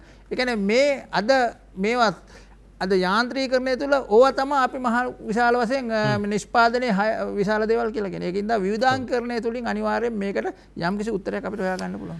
ඔව් දැන් අපිට මේ ප්‍රශ්නයේදී රසායනික පොහොර තහනම ඉස්සරහට ගෙනියනවද නැද්ද තීන්දුව කරන්නේ ජනාධිපතිවරයා නෙවෙයි. ඒක තීන්දුව කිරීමේ හැකියාව වගකීම සහ අයිතිය සියල්ල තියෙන්නේ අපිට. කියන්නේ මහ ජනතාවට. ඒතකොට මහජනයා මේ එතනින් ඉස්සරහට යනවද පස්සට යනවද කියන කාරණය වසන්ත බණ්ඩාර මහත්මයා මේ කිසියම් කාලයක් තුළ අපි කළමනාකරන වැඩපිළිවෙලක් හදන්න වෙනවා මේකට. මේකට පොඩි සැලැස්මක් හදන්න වෙනවා. හදලා අදාළ පාර්ශවයන්ට යොමු කරන්න වෙනවා. මේ ගැන සංවාදයේ ආය සමාජයේ ටිකක් අවසලා ගන්න ඕනේ. මේ අද කරන්නේ තෙවෙනි වැඩක්. අපි මොනවද දැන් මෙතෙන්ට ප්‍රවිෂ්ඨ වෙන්න ඕන මාර්ගය? දැන් අද අහම්බෙන් අපිට අහුණා මේක නොකරන්න අපි දන්නේ නැහැ. මේ ගොවියෝ මෙහෙම ඉන්නවද කියලා. ගොවියෝ අද කිව්වා අපිට කතා කරලා අපි දැනන් හිටියේ මේක කරන්න බෑ කියන ගොවියෝ විතරයි. දැන් පුළුවන් කියන ගොවියෝ තියෙනවා දැන්. දැන් අපිට යම් සමාජ නීති ටිකක් හම්බුණාද? දැන් මේවා තව ටිකක් ගැඹුරට කිදා බහැලා මේ මිනිසුත් එක්ක මේ වැඩපිළිවෙල උස්සන්නේ කොහොමද අපි ඉස්සරහට? ඒක තමයි මම මේක අර යුද්ධයකට සමාන කළේ. යුද්ධයකදීත් උපාය මාර්ගය තියෙනවා. ඔව්. ඒක තෝරන්නේ උසස් හමුදා නිලධාරීන් සීත කාමරයක ඉඳගෙන තමයි. හැබැයි ඊට පස්සේ යුද්ධ සටන්වලදී උපක්‍රම තේරීම් සිද්ධ වෙනවා ඒ අවස්ථානුකූලව. එතකොට මා මේ යුද්ධයේම කොටසකට ගැන කතා කරොත් මේකට උදාහරණයක් විදියට අපි ජාතික සංවිධාන වලින් අපි මානෙල් මල් ව්‍යාපාරය කියන සංවිධානයෙන් නැගෙනහිර පළාතේ සිංහල ජනතාව ගම්මානවල නතර කර ගැනීම සඳහා විශේෂයෙන්ම එස්.එල්. ගුණසේකර මැතිතුමා සමග වැඩසටහනක් ක්‍රියාත්මක කළා. එතකොට එතනදී අපි කළේ ගමේ ඉන්න යමක්කමක් තියෙන කෙනා විශේෂයෙන් පන්සලේ හාමුදුරුවෝ මම නම් යන්නේ මැරුණත් මම යන්නේ හාමුදුරුවෝ තමයි කියන්නේ ඒක. එතකොට අනිත් අයට ධෛර්යය එනවා. දායක සභාව කැඳවුවාම එතකොට ග්‍රාම ආරක්ෂක බටයන්ට ඉස්සල්ලාම තුවක්කු දීලා තිබුණේ මුල් වටේදී පසුව තමයි ඒ තුවක්කු දුන්නේ. එතකොට එවැනි ක්‍රියාමාර්ග හරහා යම් පිරිසක් ඉන්න සූදානම් වුණාම අනිත් අය යන්නේ නැතුව ඉන්නවා කියලා එකඟ වුණා. මේකත් ඒ වගේ තමයි. දැන් අර ගොවියෝ අර ඉස්සලා කතා කරපු මහත්මයා වගේ මේක කරන්න පුළුවන් කියලා අත්දැකීම් තියෙන ධෛර්යයෙන් එහෙම සමාජයට ගෙනල්ලා පෙන්වන්න මෙන්න බෑ කියන උන්නහැලට මෙන්න පුළුවන් කියන කෙනෙක් ඉන්නවා. ඒ විදිහට මේක දැනටමත් කරන්න පුළුවන් කියලා මේ අත්දැක බැලීමට ධෛර්යය තියෙන මේකට මනස තියෙන අයව සමාජයේ උඩට ගේන්න ඕන. මේ ජනමාධ්‍ය වලින් මම දන්නේ මේ මාධ්‍ය විතරයි වෙන්නද මේක දැන් මේ ප්‍රශ්නේ මේ දවස් ටිකේ වෙන ප්‍රශ්න කතා කරා මිසක් මේ මහා ප්‍රශ්නේ ලොකුට ගත්තේ නැහැ. මේක මාධ්‍යයට ලොකු කාර්යභාරයක් තියෙනවා. මෙන්න මේ පුළුවන් කියන මිනිසුන්ගේ මතය උඩට ගෙනල්ලා පෙන්නන එක. ඊළඟට මේ මහා උපාය මාර්ගික ප්‍රවේශයේ මේ කෑල්ල විතරක් ගන්න නැතුව මේ කියන අභියෝග ගොවියාගේ මනස, නිලධාරියාගේ මනස සුළු දැන් උදාහරණයක් කෙටි කාලීනව අස්වැන්න අඩුවීම කියන ප්‍රශ්නේ දිගටම ගේන්න පුළුවන්. හොඳයි. ඒකට උත්තරයක් තියෙනවා ආණ්ඩුව. හරි. ඔබ කියනවා නම් විශේෂයෙන් බී වගාවේ ඒක කරන්න පුළුවන්. කෘෂි රක්ෂණ ක්‍රමයක් හඳුන්වලා දෙන්න පුළුවන් ආණ්ඩුව සම්පූර්ණයෙන් දායක වෙලා මෙන්න මේක අවුරුදු 3ක් අපි කරගෙන යමු කන්න 6ක් මේ නිර්දේශිත ක්‍රියාවලියෙන් ඔබට අස්වැන්නේ අඩුවීමක් වුණොත් කෘෂි රක්ෂණ වන්දියක් ලැබෙනවා. අන්න එතකොට එයා බය ඇරිලා ඒ වැඩේට බහිනවා. එතකොට එයා සාර්ථක වුණාම ඒක සාර්ථකත්වයේ හැටියට පෙන්වන්න පුළුවන්. ඒ විදිහට මේක මේ එක දවසකින් දෙකකින් තීන්දුවක් ගත්තා හැමෝටම කිව්වා චක්‍රලේඛනය ඇරියා ඔෆිස් එකේ වාඩිලා ඉන්න නිලධාරීන් ගොවියා වෙනස් වෙයි කියලා උඩ බලන් හිටියට ඒක හරියන්නේ නැහැ. මේක මේ බිමේ ඉන්න 5 දෙනාම බිමට යවලා අර කියන දිරිගැන්වීමේ පැකේජ් එකක් හදලා මා කිව්ව විදිහට අර පෝරසාන ආධාරයේ මුදලින් යම් කාලයක් ගෙවලා මේ විදිහේ වගාපාලුවට කෘෂි රක්ෂණ හඳුන්ලා දීලා හැමතෙම අමාරු වෙයි ඒක. ඒක වී වගා වගේ එකට පුළුවන්. සමහර දේවල් සමහර වගාවන්ට කරන්න බෑ. එතකොට තේ වගාව වගේ එකකට අර ටික කාලයක් පොඩි සහනයක් දීලා ඒගොල්ලන්ගේ ඔළුව හදලා මේ වැඩේ බේරනකම් නැත්තම් මේ සටන් බීම් කීපයක් අපි විවෘත කරන්න හොඳ නැහැ. ඒකත් යුද්ධයට අදාළයි. අතනින් මෙතනින් සටන් බීම් කීපයක් විවෘත කරගත්තාම අපිට අමාරුයි ඒක පාලනය කරගන්න. ඒස අපි නිශ්චිතව තෝරාගත් සටන් බීම් වල ඉස්සලා සටන් කරන්න ඕන. මේ මහා සටන් බීම මෙන්න මේ මතවාදීව මේකට ගහන මේ මොළ සෝදගත්ත මිනිස්සු ටික පරාජය කරන්න ඕන. ඒක ප්‍රධාන සටන් බීමක්. ඒක ගහලා බිම දාන්න ඕන. ඒක පරාජය කරන්න ඕනේ මතය. ඒකට අර බිමේ පුළුවන් කියන මිනිස්සුද විද්‍යාත්මක සාක්ෂි ඇති වෙන්න තියෙනවා. ඒක ගේන්න ඕන. යුද්ධය වගේ තමයි. මහා බල කඳුරකට ගහලා ඒක දුර්වල කරන්න ඕන. ඊළඟට තමන්ගේ කඳුර රැක ගන්න ඕන. ඊළඟට සටන් බීම් හැමතැනම විවෘත කරලා මේ පිරිස් බලය නාසි කරගන්න බෑ. හරි? ඒ නිසා සමහර දැන්වල අපි හිතමු මේ තේ වගාවේ ප්‍රශ්නේ දැන් ඔය බහුවාර්ෂික භෝග සම්බන්ධයෙන් ප්‍රශ්නේ අඩුයි. ඒක කල්පනාකරණය කිරීමේ හැකියාව තියෙනවා. නමුත් තේවල අර දළු ප්‍රමාණය අඩු වෙනකොට එකපාර කලබල වෙන්න පුළුවන්. එහෙනම් අපි ටික කාලයක් ඒගොල්ලෝ අවශ්‍ය ගන්න නැතුව මේක පාලනය කරගන්නකම් මේක ටිකක් කල්පනාකරණය කරනවා. ඒ විදිහට මේ හැමෝටම එක උත්තරයක් නෑ. මේක එක පැත්තක් නෑ හැමෝටම. මේ විවිධ රෝග තියෙන අයට විවිධ බෙහෙත් තමයි දෙන්න වෙන්නේ. ඉතින් එහෙම මේක සමස්ත මහා පින්තූරයේ දැකලා මේක අපි අඳුරගෙන තියෙනවා කරුණු 12ක්. මේ මහා පින්තූරයට ඒ කරුණු 12ම ඉටු කරාම මේක අවුරුදු 2-3ක් ඇතුළත යථාර්ථය බවට පත් කරන්න පුළුවන්. මේ පරාදීනත්වයෙන් මේක ගලව ගන්න පුළුවන්. මේ නිෂ්පාදන පද්ධතිය මහජන සෞඛ්‍ය ප්‍රශ්නේ විශාල වශයෙන් බේර ගන්න පුළුවන්. ඒ සඳහා වැය වෙන මුදල් ඉතුරු කර ගන්න පුළුවන්. ඒ වගේම අර සුභාෂ් පලේකාර්ගේ ගොවියෝ වගේ ඒගොල්ලෝ හරි ආඩම්බරයි. අපි රටට බරක් නොවී මිනිස්සුන්ට වසවිස්ස කවන්න නැතුව අපි ගොවිතැන් ක්‍රමයක් අපි සොයාගත්තා. දැන් ඒක සාර්ථකයි. ඒගොල්ලෝ හරි අභිමාණයෙන් කරන්නේ. එතකොට එහෙම අභිමානවත් ගොවීන් පිරිසකුත් අපිට හම්බ වෙයි. අපි මේ රට වෙනස් කරා, අපි ලෝකය වෙනස් කරා කියලා. දැන් සමාවෙන්න තප්පර කීපයක් දැන් මේ දැන් ගොවි සංවිධානය කියලා අපි හඳුනගත්තු පොහොර බෙදපු සංවිධාන ගොඩක් තියෙනවා. දැන් මේ ගොවි සංවිධාන සූදානම් වෙයිද මේක කරන්න? ඔව් ඒ ජාලේ එහෙම තිබුණාවේ. දැන් මේ හොඳ ජාලයක් තවත් මේකට එකඟ වෙන මේක අත්දැක බලන්න කැමති අයගේ ජාලයක් හදන්න ඕන. ඊළඟට අර ධෛර්යවන්ත මහා පරිමාණයෙන් කරන ශක්තිමත් අය ඒ අයට ඉඩ හදන්න ඕන වැඩිපුර. අර පොඩි පොඩි ඉඩම් වල ඉන්න ගොවීන් සංවිධානගත කරනවා වගේම ප්‍රධාන ගොවිපළවල වල අය සමාජයේ ඉස්සරහට ගෙනල්ලා ඇගයීමට ලක් කරලා පෙන්නලා ඒ සාක්ෂි ඉදිරිපත් කරලා ඒවා රූපවාහිනියෙන් පෙන්වන්න ඕන. මෙන්න මෙයාගේ වගාව මෙන්න අක්කර 50ක් මෙන්න මෙයා කරන විදිය මෙන්න ආදායම අඩු වෙලා නැහැ. මෙන්න ගස්වල ගෙඩි. ඒ විදිහට මාධ්‍ය රජයේ මාධ්‍ය වෙලාව ඔබතුමාලට ස්තුතිවන්ත වෙනවා. රජයේ මාධ්‍ය මීට වඩා මේ ප්‍රශ්නේ දවසකට පැයක්වත් අරගෙන මේ ආහාර සංස්කෘතිය වෙනස් කර ගැනීමේ ඉඳලා ජීවිත වෙනස් කර ගැනීමේ ඉඳලා ඒක මේ කොවිඩ් වසංගතයට මුහුණ දෙන්නත් අවශ්‍යයි. මේ පොහොර මැත්තේ මරාගෙන මරන සමාජයක් නම් අපි හදන්නේ. අපිට කිසි දවසක මේ කොවිඩ් වසංගතයේ අර්බුදයෙන් ගොඩ එන්න හම්බෙන්නේ නැහැ. මීට වඩා බරපතල තීන්දුව අපිට ගන්න සිද්ධ වෙනවා. බොහොම ස්තුතියි. තීරණ ගැනීම රටකට හරි වැදගත්.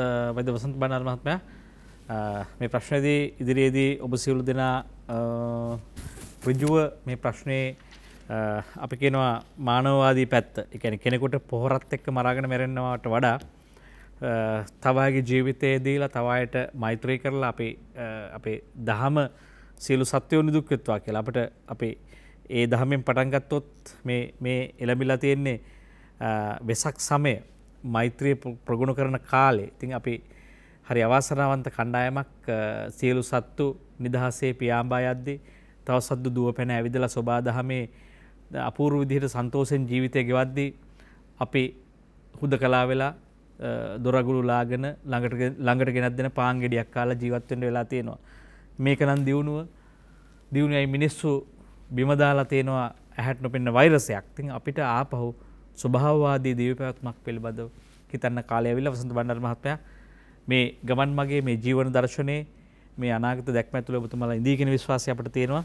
ස්තුති ප්‍රවේශමින් ඉන්න හුදකලා තත්ත්වයේ සහ ඉන්ද්‍රිය නීති තත්ත්වයේ ඇතුළේ රටමැදට පැමිණියා විශේෂ අවසරයක් මැද වෛද්‍ය සුමිත් වර්ණාරච්චි මහත්මයා පරිස්සමින් ඉන්න මේ සාකච්ඡාව සංවාදය ඉස්සරහට ගෙනියන්න ඕනේ.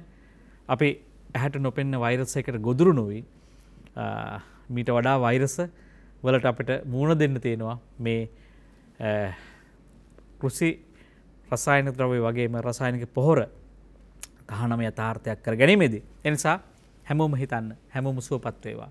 හැමෝම නිදුක් වේවා නිරෝගී වේවා. මේ මොහොතේ රට තියෙන අනතුරෙන් ලෝකයේ තියෙන අනතුරෙන් නිරන්තරවම ගැලවේවා. අපි කාගේ වුණත් ඇස් වලින් ගලන්නේ කඳුළු. හැමෝගෙම ඇතුලේ තියෙන ජීවිතයේ වෙනුවට මරණය ඉල්ලන එක. අපි ප්‍රාර්ථනා කරන්නේ මරණයට ජීවිතයේදී හැමෝටම ඔබට සුවපත් වූ හෙට දවසක් ප්‍රාර්ථනා කරමින් තෙරුවන් සරණ ප්‍රාර්ථනා කරනවා. මේ වෙසක් සමයේ අපි සැබෑ ලෙස ආධ්‍යාත්මය ප්‍රගුණ කරමු. ආධ්‍යාත්මික වගාවට නිෂ්පාදන ක්‍රමයකට යමු. අපි ගිහින් එන්නම්. ඔබට සුබ රාත්‍රියක්.